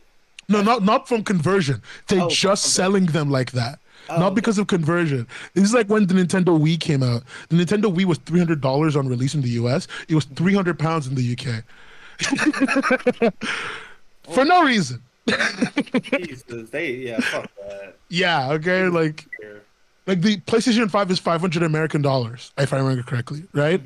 It's £500 here. Sometimes they just do that for no reason. They just do it. They just do it. That's crazy. I didn't know that. It's really fucking weird. But everything is cheaper in America, and I know that. Every time I go to America, I buy a ton of stuff. I literally at least be like $14. I once spent $1,000 in America without noticing because everything costs so little that I didn't notice that I'd bought $1,000 worth of stuff. Like it was so weird. But like, what I wanted to tell everyone about is because I have the book of solo leveling, and as I said, it costs $30. Fucking sick as shit. And while reading it, it's bad. Like if you read like this is an example. So like they try to capture the fear and like the drama of like proper solo leveling, but the panel work they've done. Yeah, the paneling is kind of like I remember seeing that online. Oh. You know, like they've reformatted a few things, but largely they clearly don't want to redraw, and I don't blame them. Redrawing sucks ass. Yeah. But what it leads to is stuff like this, right? That looks kind of shit in my opinion. Kind of like shit. But then I go, okay, fine, it's a little bit mid, but okay, $30 is still a lot. Maybe there's some other value. The cover is gloss, the cheapest gloss cover you can get. It literally takes on scratches like the world's gonna end. This comes with no signatures and no foreword. So you know, like a lot of books come with a foreword where it's like, you know, the author saying thanks for buying the book. You know, it didn't even have that. Did it? No, this is the beginning of the book. So if I open it, does it just start the blank page because they were too cheap to print on the card? Black page. Damn. Black page because this is from the top of the issue. They took this. The top has this like little banner thing. They cut it in half to make the 2 pages. The logo. So the Little Living logo. The name of the characters. Chapter order, and then it just starts. Again, there's a lot of empty space where you could just write, "Thank you for buying this." No. See, Ned, they have a really good gimmick. They have a really Horikoshi's avatar is fucking hilarious, and I love it. What the fuck? But this is what you talking about, then? This what you saying? It should have like the bare minimum. Just like even that would be something. Like just something like at the end of it. By the way, they're just marketing to you. The end of the so if you want to know, this is the end of the book. If you want to see it, the book ends and it's like they show you a preview of Volume 2. They're like, look at what you could get if you buy Volume 2, and then they show you this. It's called Volume 2 Preview. Oh. And then the last thing they show you before this book officially ends, other than the credits, is another blank page where they could have put a thank you put stuff on buying this. They could have put something, anything, and then they try to market the light novel to you. It's a really cool thing that they did. See, you gotta do it like a flip book, and that's what thank you. Yeah, if I do that fast enough, does he say thank you to me for giving them $30? Yeah, like, holy shit. I'm looking at the US price. It's $20 in the US. What the $10 less. You stupid Americans. Get it for $10 less. I'm still mad. You want to know why I'm mad? I would be mad. I'd be mad too. This is an indie comic from a creator I know that I bought their book, right? Mm-hmm. This is the beginning. So this is the book. It's called Mount Draco. I really like it. It's from a creator I really respect. But like, this is the beginning of the book. And like, you know, there's a lot of nice little art. You know, she made like a nice little table of contents in custom hand lettered font. And like when you buy the book, she sends you a card, like a handwritten card that's like, thank you for buying it. Yeah. Hey, Nin, you're about to get pissed at this right now, but and at the end she gives you extra stories. She drew extra stories and art for this. Yeah. I was about to send that to you actually. I know what you're about to say. You know what I'm about to say? I know it. Hold up. Before you send, dang it. Okay. Yeah. Okay. So 11 volume 1 comic. It's just it's only $10. It's $5? $10. $10, pretty much. $10.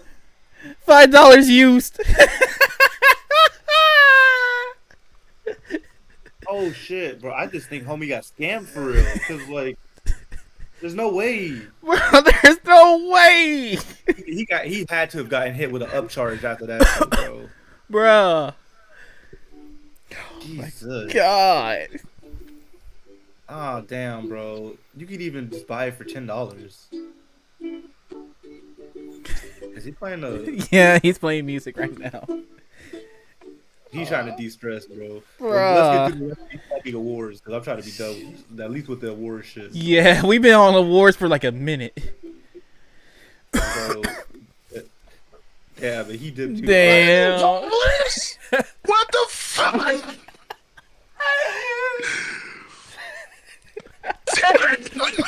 Bro, ain't no way. There ain't no way. Ain't no way. I feel abused. What? Damn, bro. Damn. You know where I got the $20 number from? It's on the back of the fucking book. They like write the price and they wrote $20 US, 26 Canadian. $10? Bro. I'm gonna commit suicide. Like, Hey, what the wait, fuck? hey. Like, what am I living for right now? Bruh, there's no way. I can't. They did you dirty. Bro, fuck me, dude. I could buy the used copy. The used copy that's $4.62 is like used like shit, to be fair. Like that one's really bad. But there's one for $10. I could buy the $10 one, ship it here, and it would cost me less than the book. Jay said that's also a discount, but it is normally $20. Yeah, but even that, we didn't get a discount. We didn't get shit, Jay. Jesus. And I'm just like, because my mad. first thought when you showed me that, I'm just like, that is like, it looks like it should like it looks like if you want to like be real, when you could just read it online, it does look like they kind of just put it there, and I'm just like paying $30 for that. I would be pretty fucking mad. I would be mad. I'm mad. I'd be pissed too. Yeah, The thing is, because I like to buy my comics like from proper stores, right? I like to support people. So like for me, it's just the small things I ask for, not a lot. You know, if you don't put thank you for buying my manga, you can at least give me some extra art, give me some extra stuff that I've never seen, show me some work in progress shots. You know, like this is my copy of Pokemon Adventures Collector's Edition #1, and like at the end of it. And throughout the story, they show you all these mini shots of like Pokemon art that they just didn't use, so that you can have it. Like this one, they show you like a nice little treasure map thing with a ton of Pokemon on it. You know, these are like small things. I'm not asking for a lot. Also, this book is this thick. It's just so like next to it. That's like 3 times. This was $15. Ooh. 15. 15 from the store I bought it from. I bought it for $15 American. Damn, Also, I got this first issue of 7 Deadly Sins for $7. I have never thought I actually see someone with that in hand. Yeah, there's not a lot of these left. I got the My Hero, and that was only 9. Oh shit, Sora! No! Well, you should have done My Hero. My Hero Academia killed Sora. Corey got killed by Mid. No, he got killed. Corey got killed because he was lusting after what's her name again? The one who goes invisible or whatever. The one that everyone. Oh, hey, chill. He's a minor, Corey. He's a minor. Ooh. Jay, come get your. No, he was coming at you for Hagakure. Discord is going. See, he goes caught. That's the FBI getting caught right now. They got into his hard drive. Let's be real. Furukoshi went after Hagakure. Hey yo. He did not have to design her. He never had to draw her. He made it so easy for himself. He never had to draw her. Yeah. And we just accepted the fact that she was naked. We just accepted that. Like, we understood that. Then the minute it was shown. Oh god. I still remember that day. I keep looking at Okay, What do you Sora's call it? saying he's probably having an issue with Discord too. He's having a computer issue because he lacks the technology to handle it. But from now on, I am the new Sora. Funny. Oh, you're correcting it. Because by the way, my Discord app is still loading. That might be your server because the UK one's all good. Mine's just fine. Yeah. Yeah. So basically, this is like some minor tech shit because I'm a tech person. If Hold you on. didn't know. Hold on. I'm gonna try something real quick. Give me a sec. Yeah. What I think Discord's doing is what they do is they put us all on like a certain part of the server, like your account information. And I think that like when you start your account, make it on everything, it just stored somewhere, usually really close to your home, to like for checks or things like. Oh Jesus, are we back? Hello. I think You we're back. changed the server. You changed the server Yeah. to US West. Cringe. No. Can't Okay. believe I'm back in California. Only reason I did that because for some reason my Discord, whatchamacallit, my MS wasn't showing up at all. I see. Okay. That's a nice tablet, Julio. Is that an XP pen? Yes, it is. And you want to know this how is- often I use it, Nen? Rarely. Tell him, Ty. None. Dude, give it to me. I need a tablet. Fuck. Okay. So, like, Nen, do you know white manga? Yeah, maybe. That sounds kind of racist. Go on. I mean. No. White manga is an Oh, artist. white. Yeah. I know. Oh, no, I know white manga. I know. No, I know. Yeah. He knew who you're talking about. It's Sorry, no, I actually Terrible for joke. a second was like, that sounds kind of racist. Like I was, and I remember the Saturday AM guy. Yeah. Yeah. So no, he did I've been following him for a few years now. He did a video reviewing one of their tablets because they sent him one.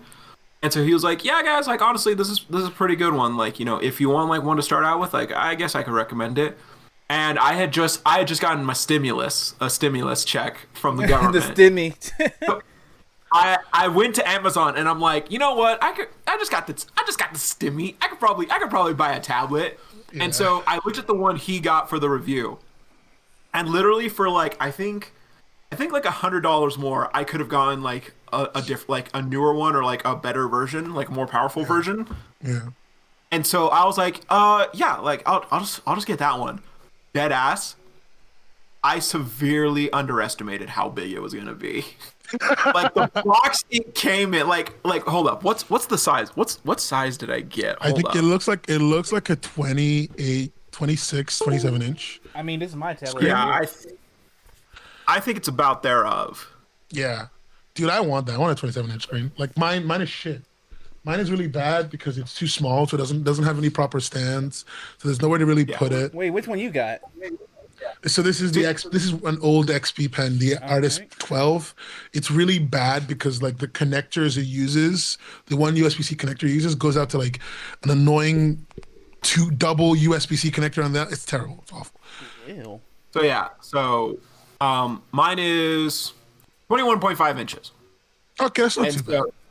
Yeah, so no, but I was expecting to get something like what you and Ty have. Like I was expecting that size. I was like, I looked at the size and I'm like, 21 inches? That's not that much. That's good. That's good. Like, you know, that'll be great. Like that's not that big. And then I'm like, I saw the you were box wrong. at my door, and I was like, I may have miscalculated some things. Yeah, mine's a 13.3 inch. So This is 12 inches. So this is about just over 12 inches. And I need you to know that this is the smallest fucking thing. A 21-inch thing I could hold with my bare hands. I'm happy with. All my monitors are 27 inches. A 21-inch tablet could sit right here on my desk. 12 inches, a little bit too small for me. yikes. But you know what? I think what I'll do next time is I will buy a 21-inch tablet like you and become a hoe. I'll become the hoe that you couldn't be. I'll become. I like how we just deviated from the original topic. Listen, all right, anime isn't real. Anime isn't real. Isn't real. You're So telling me believe it. that. You're telling me that big titty Kitsune One-san's not real? No. No. Lies. I reject that reality. Dang, Corey Discord really got fucked up.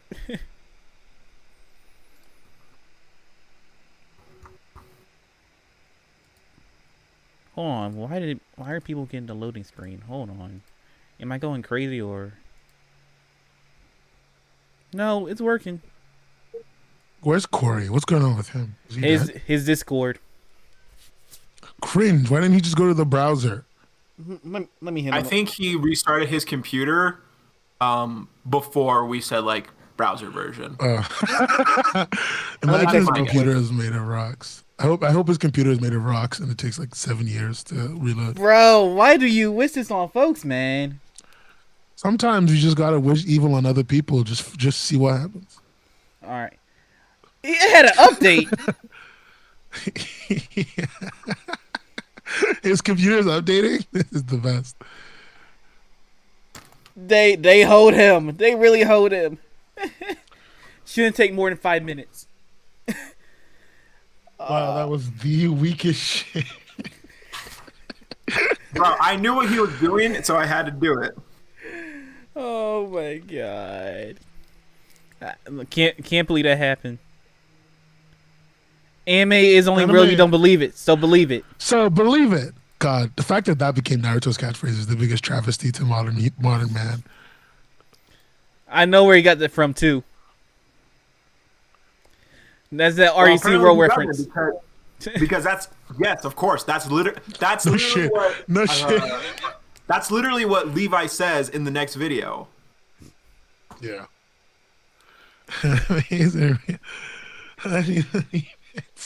Because like, yeah, he does the One Punch Man shit, and then they're headed back into the house. He's like, "Oh wait, I gotta do something real quick," and he says that.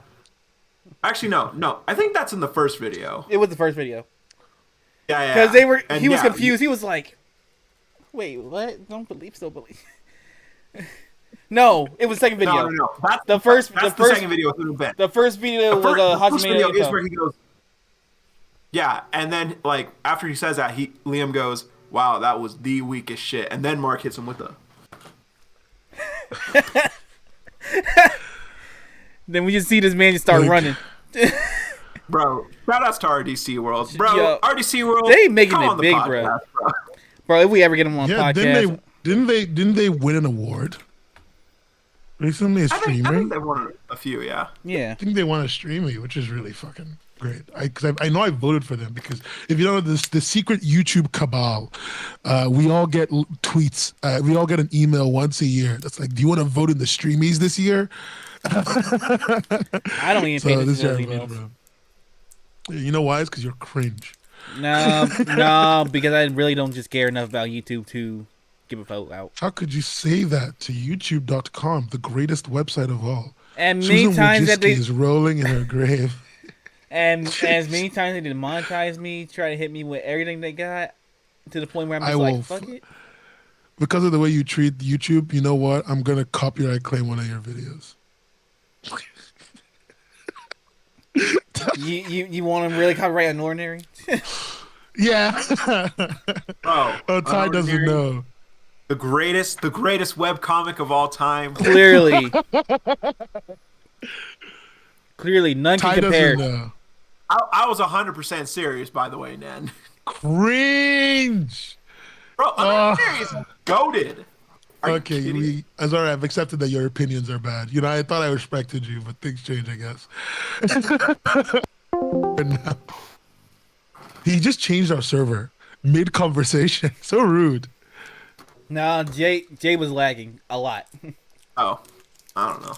Not for me. Jay was doing great. Like the lip syncing was off. But no, Ty. Yeah.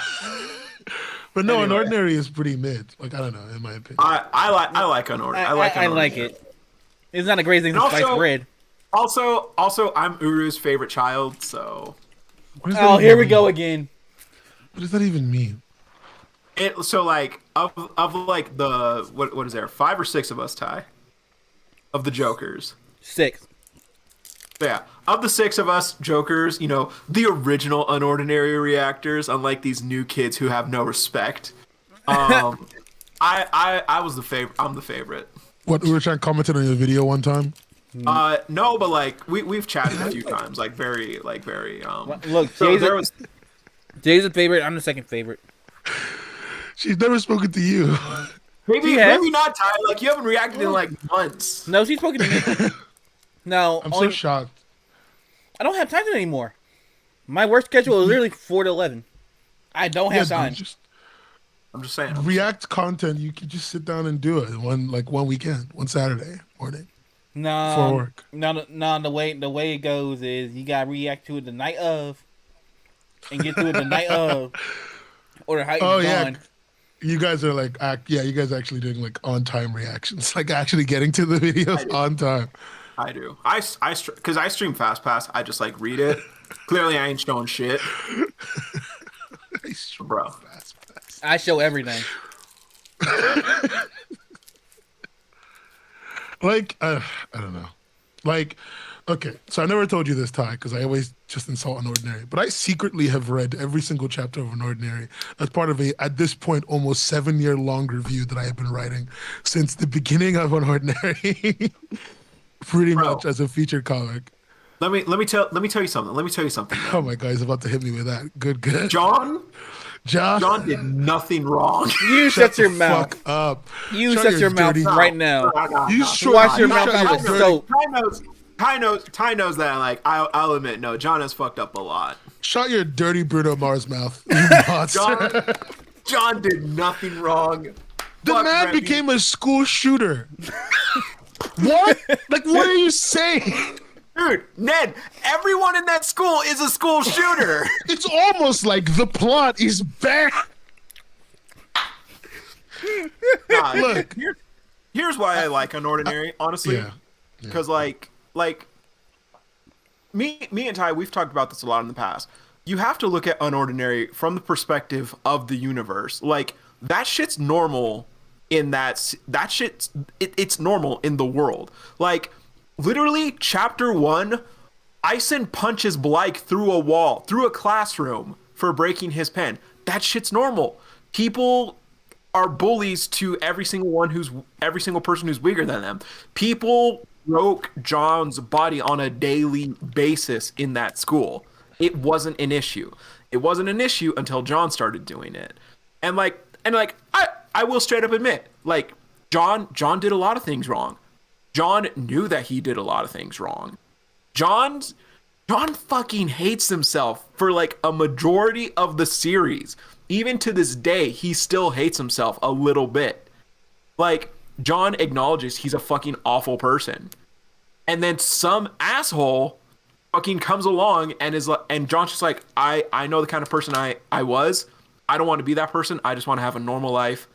I'm not like, I can't do that ever again.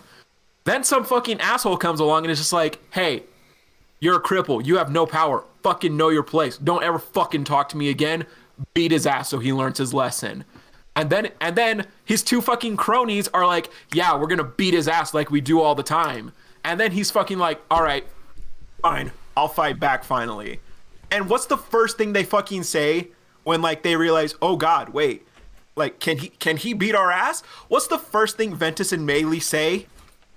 Careful, this guy's dangerous. And it's like, oh, now he's dangerous? This is the thing, right? I understand what you're trying to say. I understand where you're coming from. My problem, and my thing that I'm just going to level with you here on, is that, like, UnOrdinary is one of those stories where I've really given it a really good chance. Mm-hmm. And I still give it a chance. Again, I've been writing a review of it for 7 years. Every week, every couple of weeks, every couple of months, depends. I catch up to everything I haven't read and I add it to the review, right?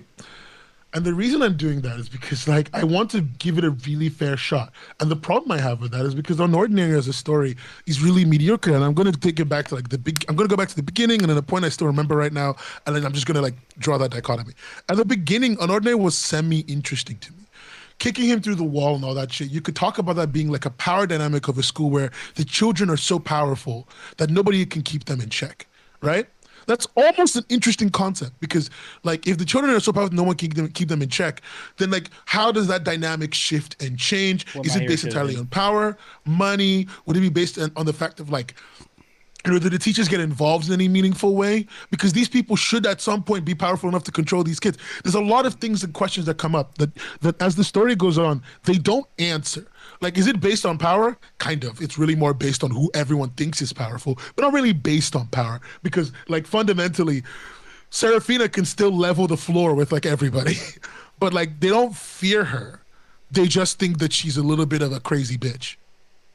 Like, they don't get near her, but she's just a crazy bitch. She's not powerful. She doesn't control anything. Arlo has a big shield.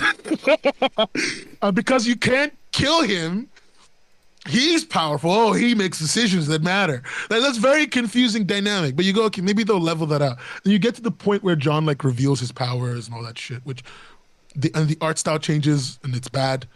Like, I wouldn't say. I wouldn't say it's bad. I will agree with you. I do prefer how UnOrdinary used to look. yeah. I do prefer how UnOrdinary used to look. I can totally get like because Uru had to change it to. Also, Uru's not drawing most of the series anymore. She's playing storyboards and everything. Yeah. But like it had to be done so like it had to like change so it could be done on a weekly basis. I still prefer how old UnOrdinary looked. It felt a lot more stylistic. But I don't hate the new art style. I think it's still really good. Considering when the change happened, I didn't like it because so Ty will tell you, I read a lot of comics. I love Canvas comics. So he sat here 2017.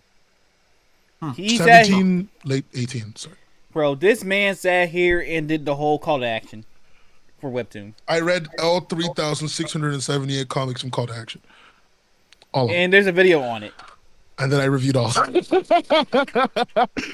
No, but I've read a lot of UnOrdinary. 2017 was around the time when the change happened because it was 2015. She wins the award. She gets into featured. She wins the Stanley Award. Hey yo!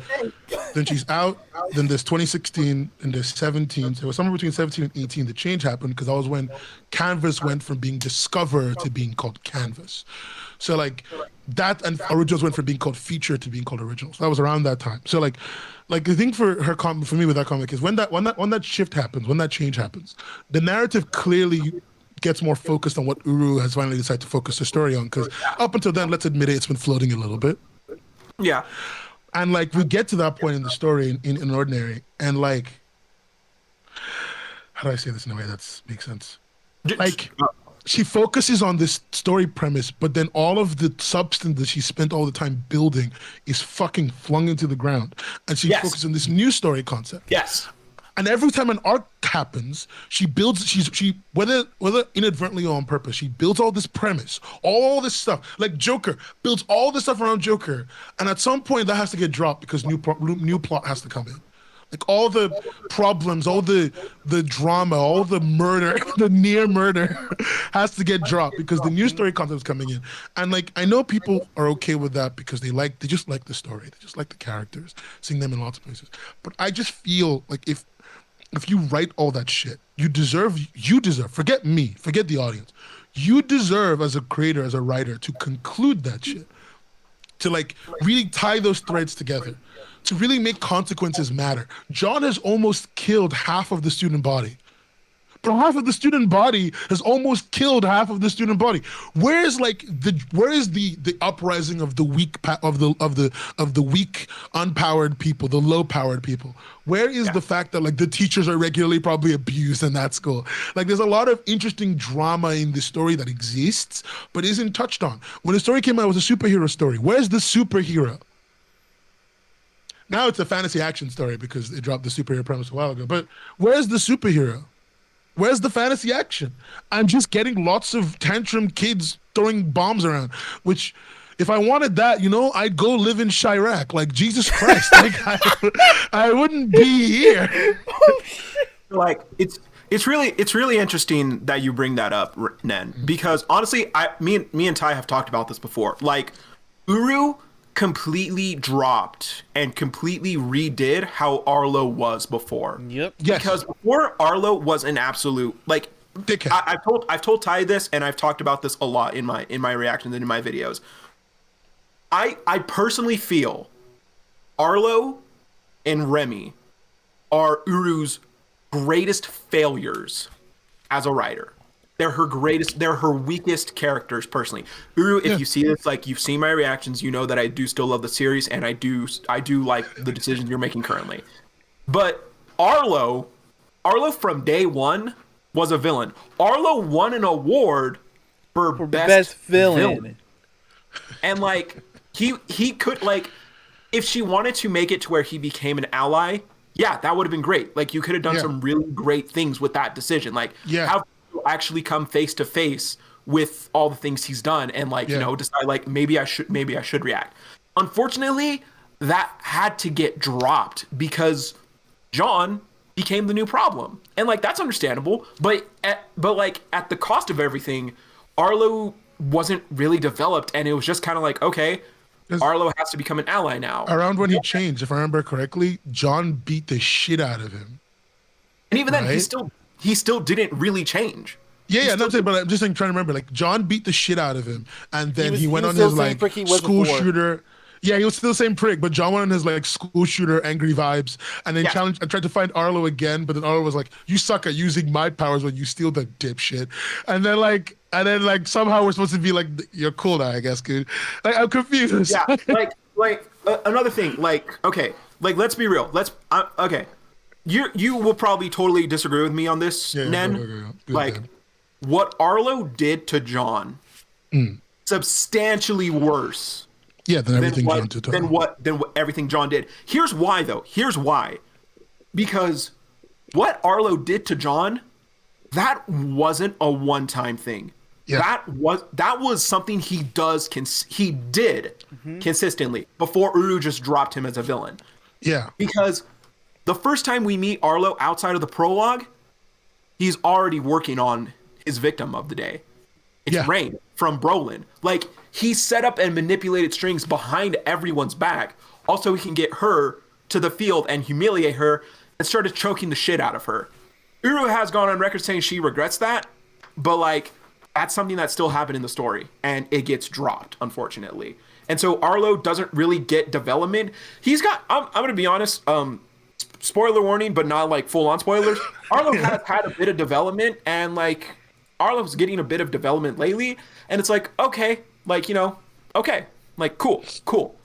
Remy could have been really interesting. And Remy versus John, there was a lot of philosophies in that fight that I actually really liked. The problem with Remy is, though, the thing with Remy was clearly very emotional, and, like, we focused on her for a bit with X-Ray. And that was a cool arc. I really liked that arc. Okay. John beat people to the brink of death. John sent a lot of people to the hospital. Remy actually got someone killed, and Remy has, to this day, never brought it back up again. Yeah. Blake and Ison, the two people who were with her, who got her out of there, they were both just like, a person died today. That's kind of fucked. And Remy's just like, all right, when are we going back out? And it's like, that's fucking you got a woman killed tonight, Remy, and you have never reflected on that. Her ideology with John when they fought, and, like, John fought the Royals, again, yeah, John's a very flawed character. I like that Uru is willing to keep letting John make mistakes, but we still see that from the perspective of John, like, hating himself and knowing he's in the wrong. John wanted a one-on-one fight with Remy. Remy may have gone to the hospital. John wanted a one-on-one fight. He just said, like, I challenge you. I've already beat the shit out of the two of them. I've beaten the shit out of Arlo. You're nothing to me, but I'm still gonna fight you. Yeah. One-on-one match. Yep. Yeah. Remy drags Blake and Ison into the fight. And then when John is just like, okay, fine. You brought them in. I'm going to make sure that they can't interfere anymore. And, like, he does. He makes sure that they can't interfere anymore. Because if he left them conscious, Blake still would have been shooting beams. Blake still would have been interfering with his match. And Remy's just like, you're just hurting people for no reason. Why all this violence? Like, what's your beef? And it's like, Remy, you brought your friends into this. John wanted a one-on-one match. I remember this conversation, Jay. This was back then when And I was like, all over it, but looking back at it now, I agree. Yeah. My biggest issue with Remy, and again, she has gotten better in recent years. Whenever Remy falters, Remy's main issue is, I didn't realize this was an issue. I didn't realize this was happening. She's oblivious. She's always oblivious. And it's like, okay, that can make sense, for a one time. She did just get back from her brother's death. It makes sense that she's oblivious to what's going on. But like, she can't be oblivious every single day.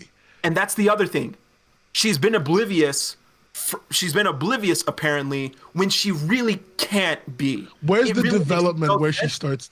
Like, I think a lot about the fact that like so like in this is gonna sound really fucking weird. In Jimmy Neutron, right? Jimmy at one goes to space one time by sheer accident, and like he realizes that space just isn't habitable for the thing he's built. So like several episodes later, because he doesn't do it ever again.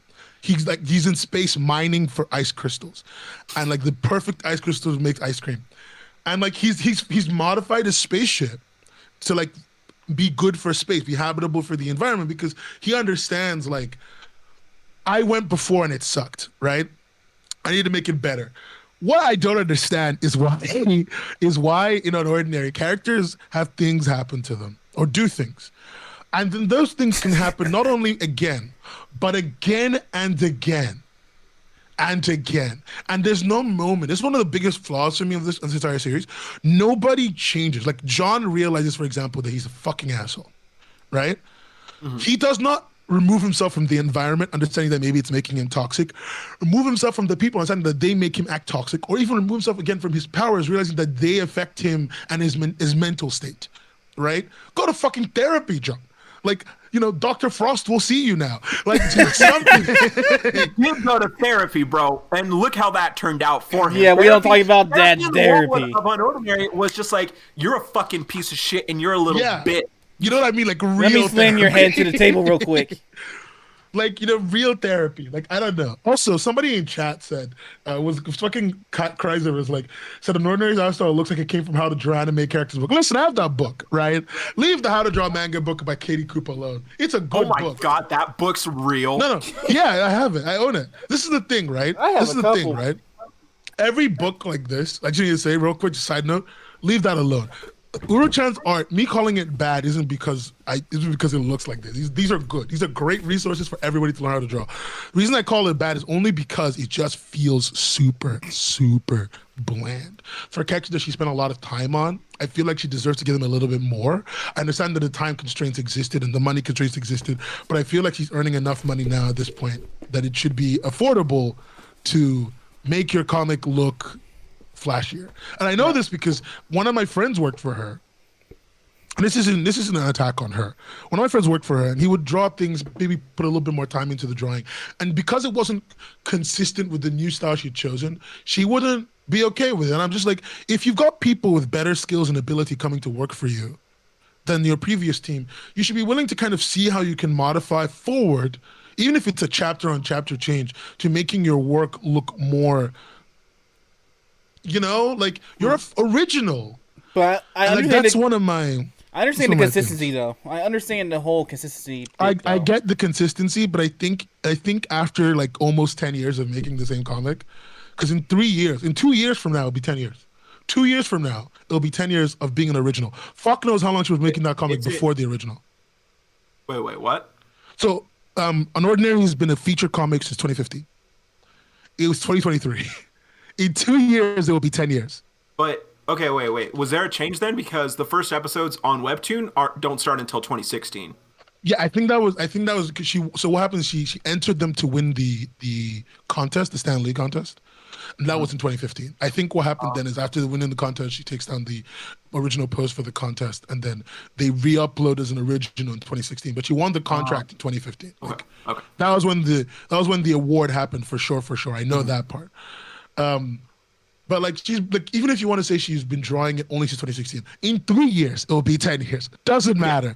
It's still almost a decade. I feel like after when you're nearing a decade of making something, I totally get the consistency, but I feel like especially when you're doing better and making more money, trying to build on that. Unordinary deserves a lot more in terms of story and art, in my opinion.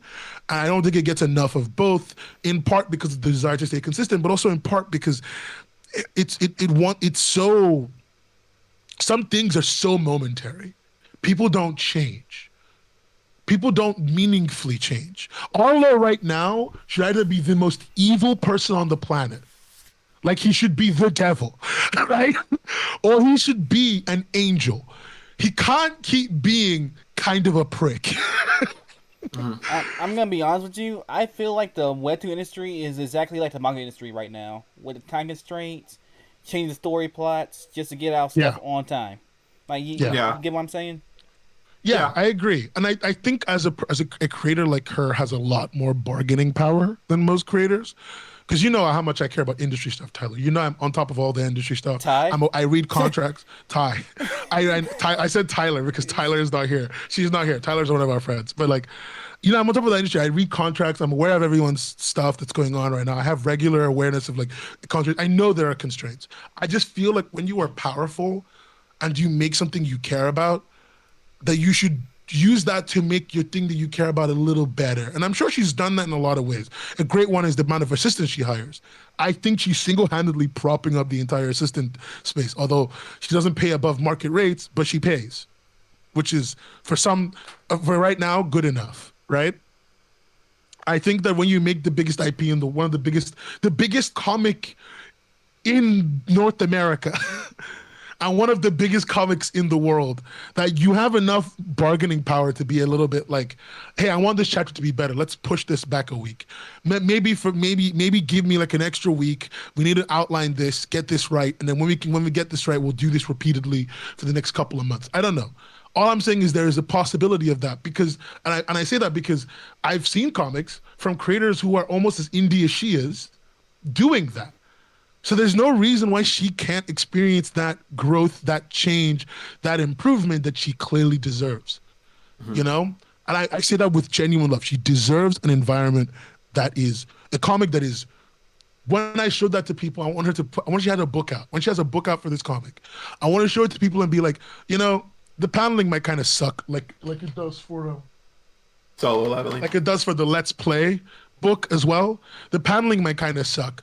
Yeah, have you noticed that I have a lot of these? But again, paneling might kind of suck like it does for the Let's Play book. But you know what? I think the story's kind of worth it. I want to be able to say that. But like everything about my Unordinary view is like constantly me going, you're so close to something. And then you drop it. You're so close to something, and then you drop it. Like you said it with the Remy thing. How is she always fucking oblivious? How is everyone the same? How is John still a school shooter? Why does he just kill himself? Like, what are we doing? Like, he could just kill himself, right? Like, that's a story point. I'm not joking even. If Berserk can have characters kill themselves, you can, Urushan. It's not beyond you. Goodness gracious, man. You're telling me that if John killed himself, that wouldn't make sense for his character? Exactly. So my point has been made. Thank you. Like here's the thing. Here's the thing I will say about the art. Like I think Uru has handicapped herself a little bit in the fact that Unordinary is a realistic series. Like the powers are fairly simplistic. It's modern. It's a modern setting. So like, you know, it's like us, but if we could like, you know, control fire. Yeah. And like she has said like powers in Unordinary aren't mystical. Like you can't summon dragons and do that. Yeah. But I think in handicapping herself, she has done very well with what she does do creatively. Now, I will say, yeah, some of the styles that everyone looks is kind of simplistic, but I really like how hard the series goes when it comes to John's transformations. And, like, you know, that makes sense. Like, you know, he's the main character. He, like, you know, of course he's going to get special treatment a lot. But I think when the series, like, wants to, like, look cool, it's making John it's making John look cool because he can combine different abilities and everything.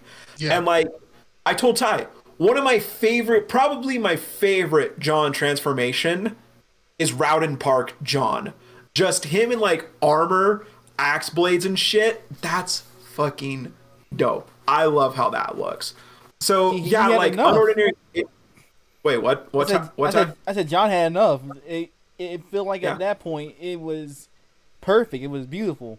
It felt Yeah. like most And, of the like- emotions were like actually coming out this time around. Yeah, and like, and like, yeah, unordinary is kind of simplistic, but I feel like not everyone like needs to be wearing like armor and everything. And I have seen like Uru, if she wants to get creative with like mystic shit, she has proven with one drawing that like she could do something really cool. I agree with you that there's so much you could do with that story and there's so much that can happen. I'm glad we're no longer in the age of every time they had a fight, they went to an empty field in the middle of what was apparently the desert next to the city. So, yeah, Rowden Park John looks cool. And because you're right, when she wants to make cool things happen, she can make cool things happen, which is the reason why I keep saying, like, she can do more and she deserves more because there's clearly, and the entire creative team deserves more because they're clearly really working really hard to make really cool shit, but they're held back by either production problems or the constraints of time or Webtoon, because Webtoon's a shit company, or her, and I'm not sure which one it is. Don't worry, they already blacklisted me. It's fine. I'm not sure which one it is. That's a lie. Webtoon didn't blacklist me. Tapas blacklisted me.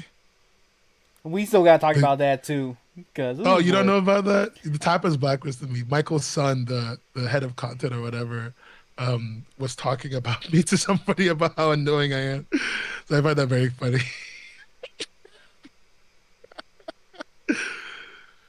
I invited him for a thing and I asked him like one question. It was such a mild question. He got mad at me.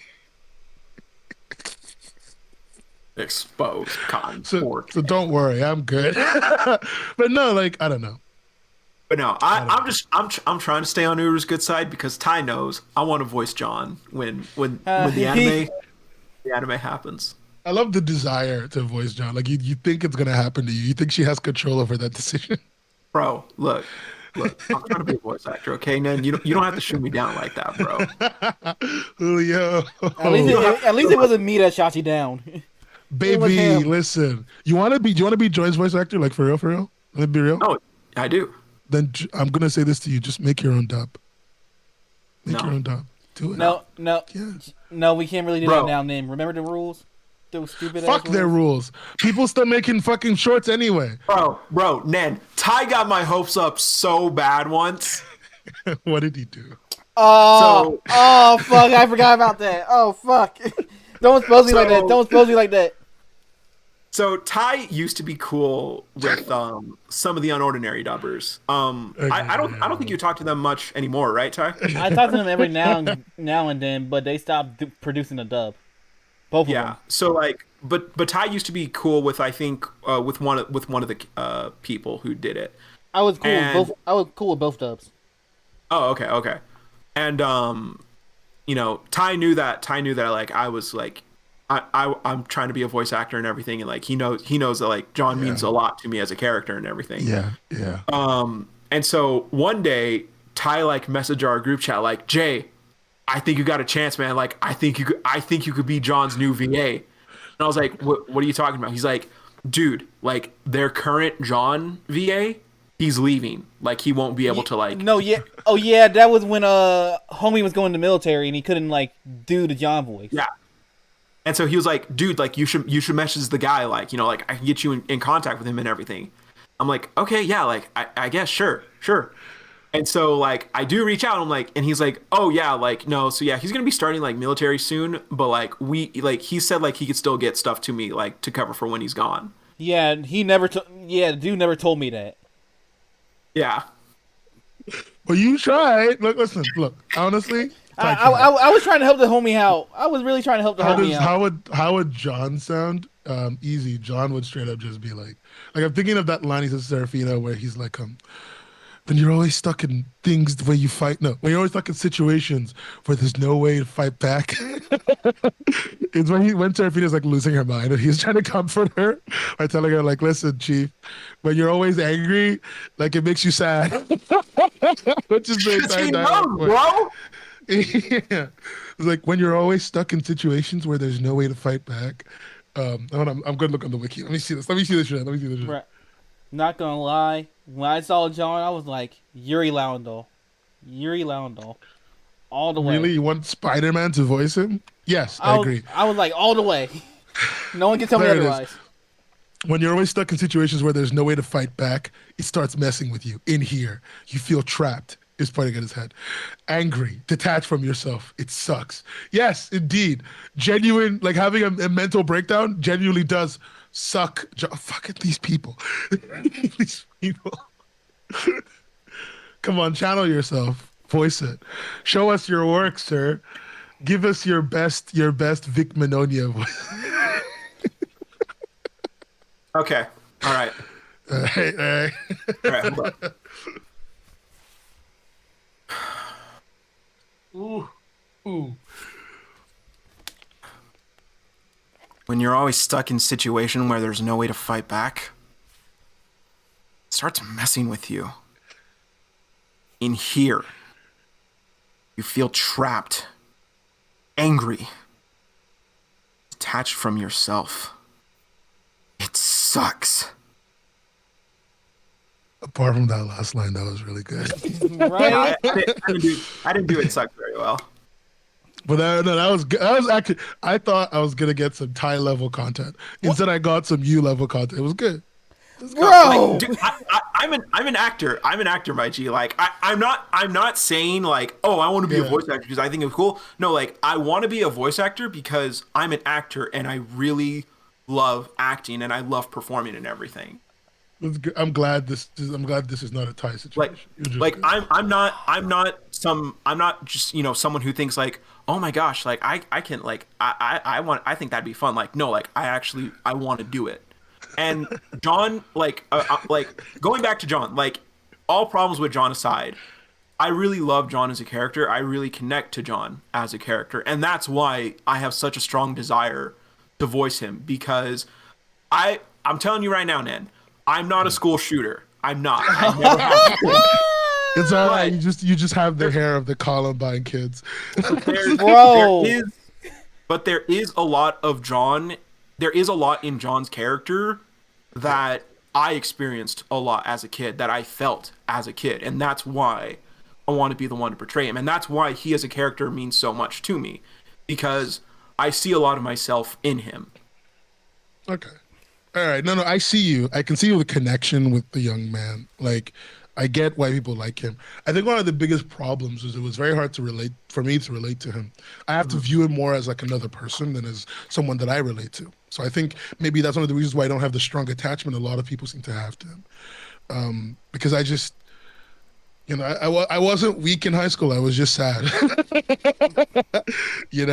So I didn't have that feeling, that disconnect, that feeling of like people around me taking advantage of me. I was just depressed, casual, so like I don't think I can connect with John on any level. So maybe that's why I don't have the strong relationship with the story. So I have gained a new understanding of why people like it.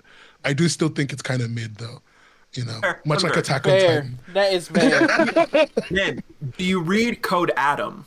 Oh, here we go. I read. Oh, this is like the strangest story. Hold on, how many years has it been since the story happened? Let me make sure I can tell you that. 2018. So no, not when Code Adam came out. I mean, like since the story I'm about to tell you happened.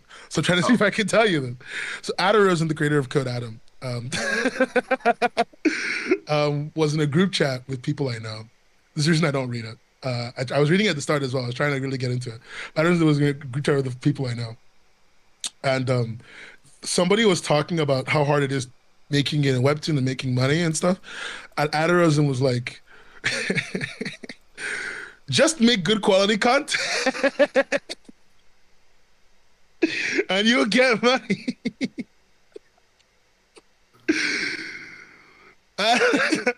And like, since then.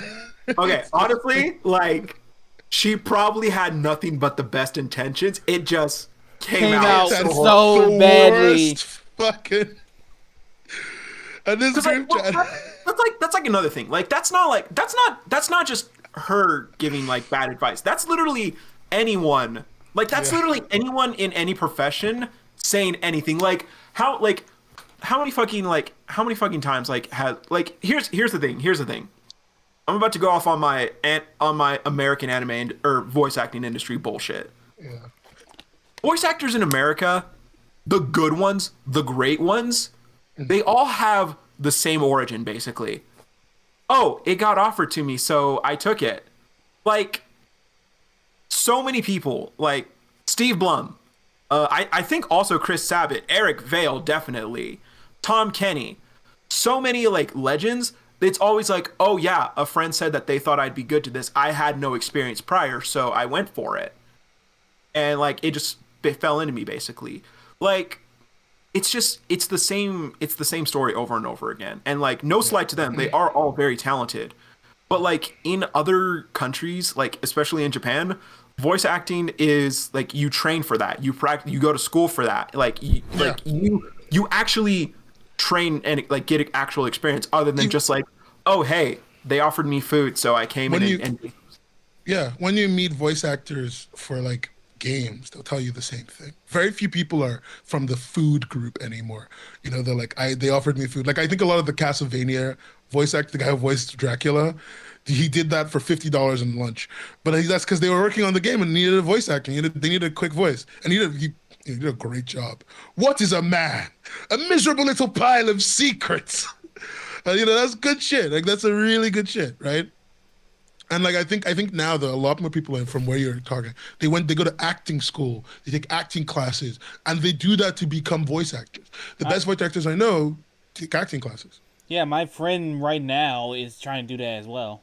He been telling me about I'm going to acting classes too. And like once I have security at my current job, I want to start taking it more seriously and like focusing in on that.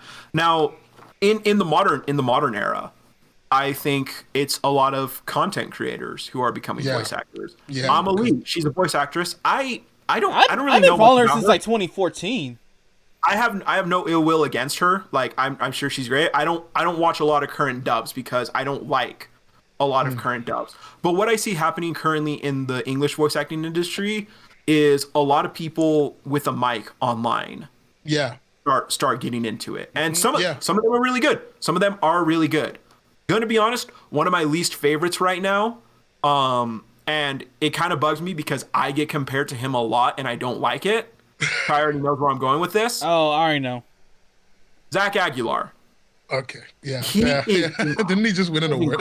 For me personally, yeah. He's incredibly hit or miss with his voices. Yeah. I really liked him as Genos. I really liked him as Genos in One Punch Man. Tanjiro, bro, please pick a voice that you're gonna stick with. Please just decide on a voice that you're going to do. Sometimes that's direction, though. That's voice direction. Yeah, that's the direction. Which is not their fault. Like, yeah. Because like when it comes to like voice direction, like the voice may fit the character, but it depends on like how the director like chooses to have people deliver the lines. Prime example, Genshin Impact. We've seen how some of the lines in the game went, and people despite the fact that hated them. Yeah, it's got a star-studded cast of voice actors in that game. Pretty much, as far as I'm aware, everyone there is industry vets in Genshin Impact in the English version, and like sometimes it sounds like shit. please decide how you're gonna pronounce Liyue. Anyway, it's a lot of things are voice direction. A lot of things are the conditions they're voicing under. And you're right, content creators will be the future of voice acting, is learning how to talk to a microphone. Like the fact that we can have a conversation where we sound dynamic is not normal. And I know this because the moment I read off of a script, but I'm not like, it's not for my own videos, I sound very different to this. It's why I actually write a new type of script where I write guideline scripting information and I just connect everything together, and I try to get myself into a naturalistic voice pattern by like talking my script into existence. right? But like that's something that's not normal. Most people can't do that. Most actors can't do that. Most actors barely they can only do it in a conversational manner because if you didn't know, when you're conversing with another person, your brain flips like a weird switch that changes the way you talk.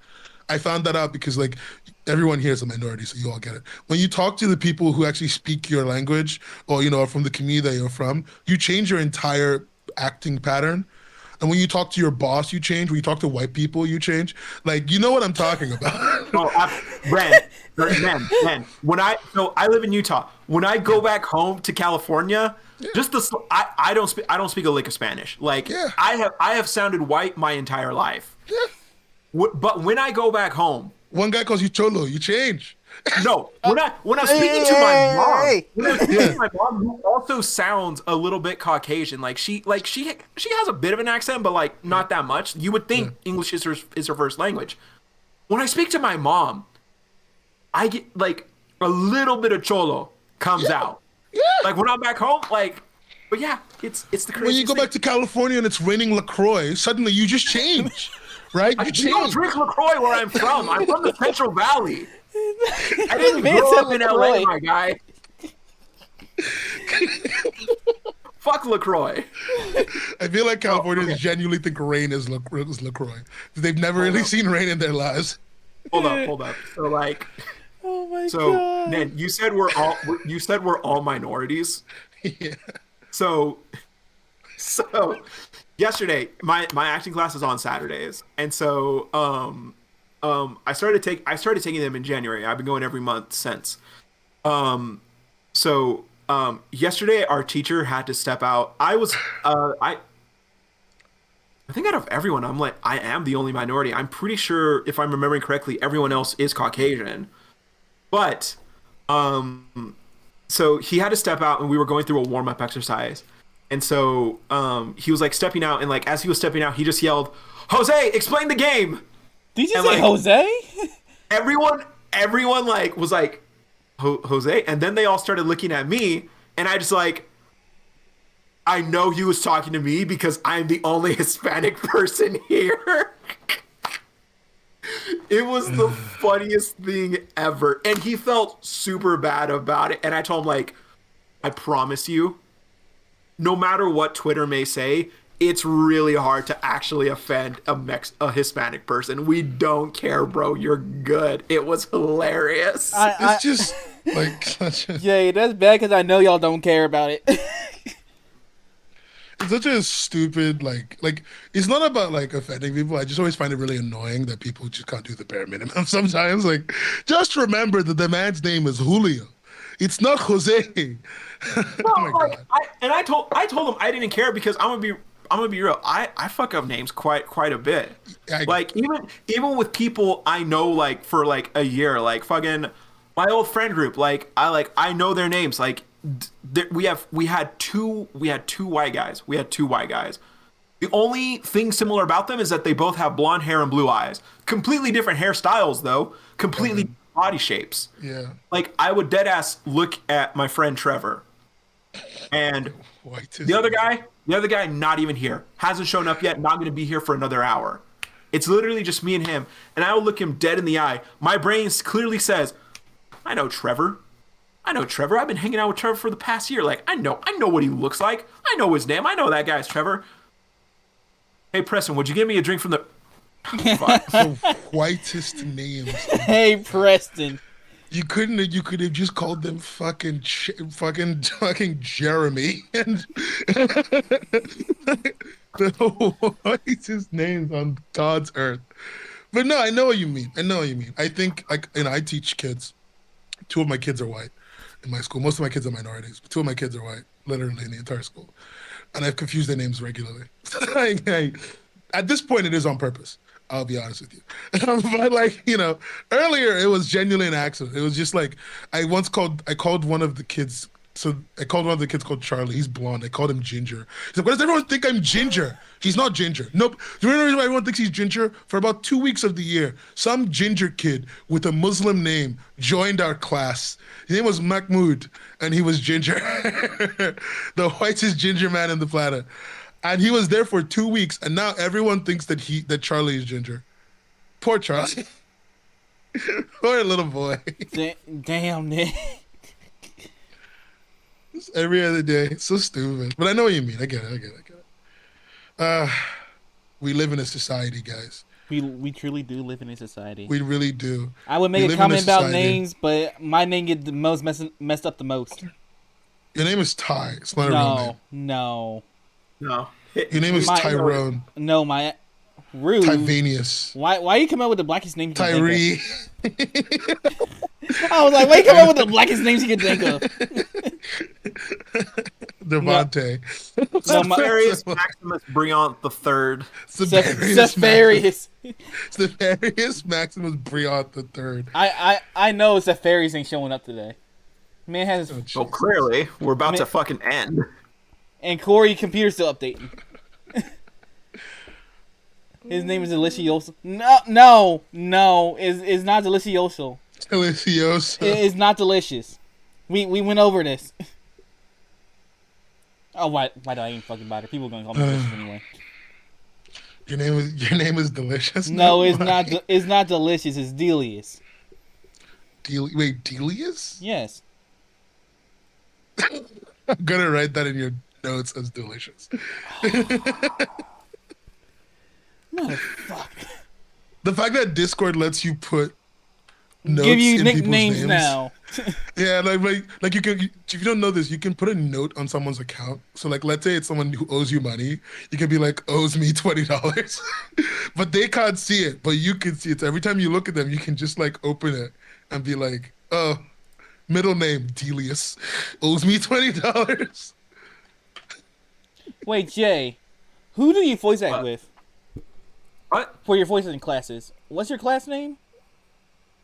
Cause I think I'm doing an acting class right now, like physical acting. Oh, you do physical acting. It's one near me. Oh. I used to before I lost money. I used to take Steve Blum's class though. My friend's taking that right now, because he told me he just got out yesterday. I'm in love with Jay's channel. I went on his channel. The last thumbnail, terrifying. and then featured channels, fucking Stephen Plays and Chugga Khan. What year is it? 2010? Are we having the first ever lawsuit about fucking gaming replays on YouTube? What's going on? Why is Chugga Khan on your featured channels? Bro, Chugga Khan was my favorite Let's Player. Man. I get it. I'm just asking why. Bro, why you gotta grill Jay like that, man? I love him. I love this. I opened it. I was just like, last thumbnail, Jesus. And then Chugga Khan. It was the combination of that broke me, because every thumbnail before that is great. I don't care about thumbnails. I know I probably should, but I don't. Look, listen, every thumbnail before the last one you did is like normal. It's like, it's like React channel shit. I'm like, cool, I get it, because it's a React channel. I really get it. And then the last one is just you smiling deviously, like you just robbed a Walmart.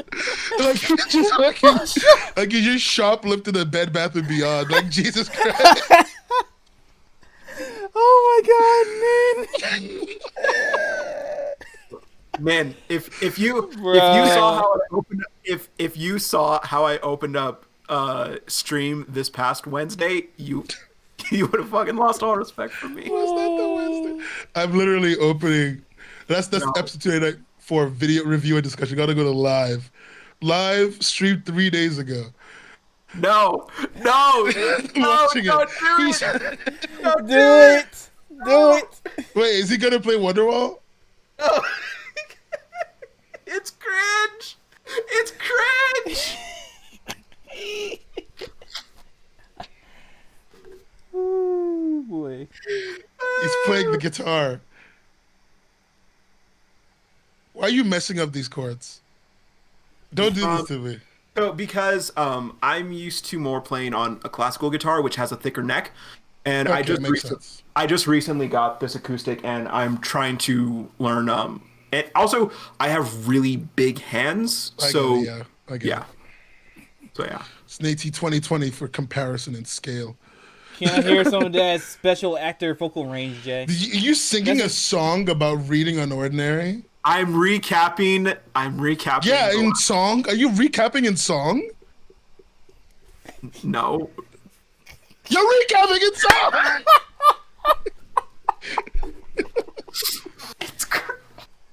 Oh, that special actor's so correct. You're recapping in song badly because the mic isn't picking up your face because you put it close enough to your face. You didn't when you're singing. Oh my god! I'm suffering. Yay! This is genuinely a DJ Khaled moment. I'm suffering from success, dude.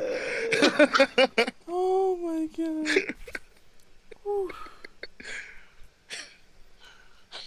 Wait 1 second.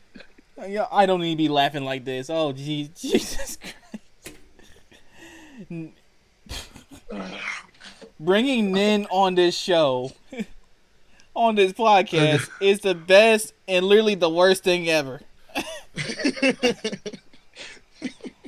Yeah, Nin's coming back. Nin is coming back. I'm back right now. This is I gold. can't be bothered. All right, let's close out the podcast. How are we closing it out? Oh boy. Woo. Well, judging by that, thank you all for.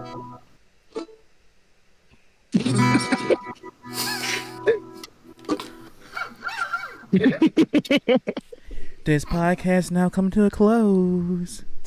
Don't sing. Get the fuck out of here. I'm sorry. It's the end of the podcast tonight.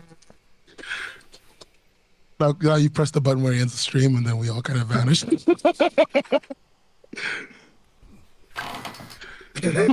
All right, how you boys? Bro, peak viewers. Everybody's here right now. We in the podcast. Yikes. Follow me at jmeisterj8d on YouTube and Twitter and Twitch. I might be jmeisterj on other things. Dude, you really need to change your if that name is taken. Before we Thank you all so much for watching the Sayless podcast. Nen, it was very nice to meet you, and I hope follow me on Twitter Dragon Ball at Webcomics. Wait, what? Wait, who's saying what? Get the fuck out of here. Anyway, follow me on Twitter. Dragon Ball is mid, much like your mom. Follow me on Twitter at webcomics_hub. All right. All right, everybody. This is the Heat Up Podcast. This is Tyken321 signing out. Thank you, Nin, for joining us. We'll probably have you next week because this is gold. But One Piece fan fiction.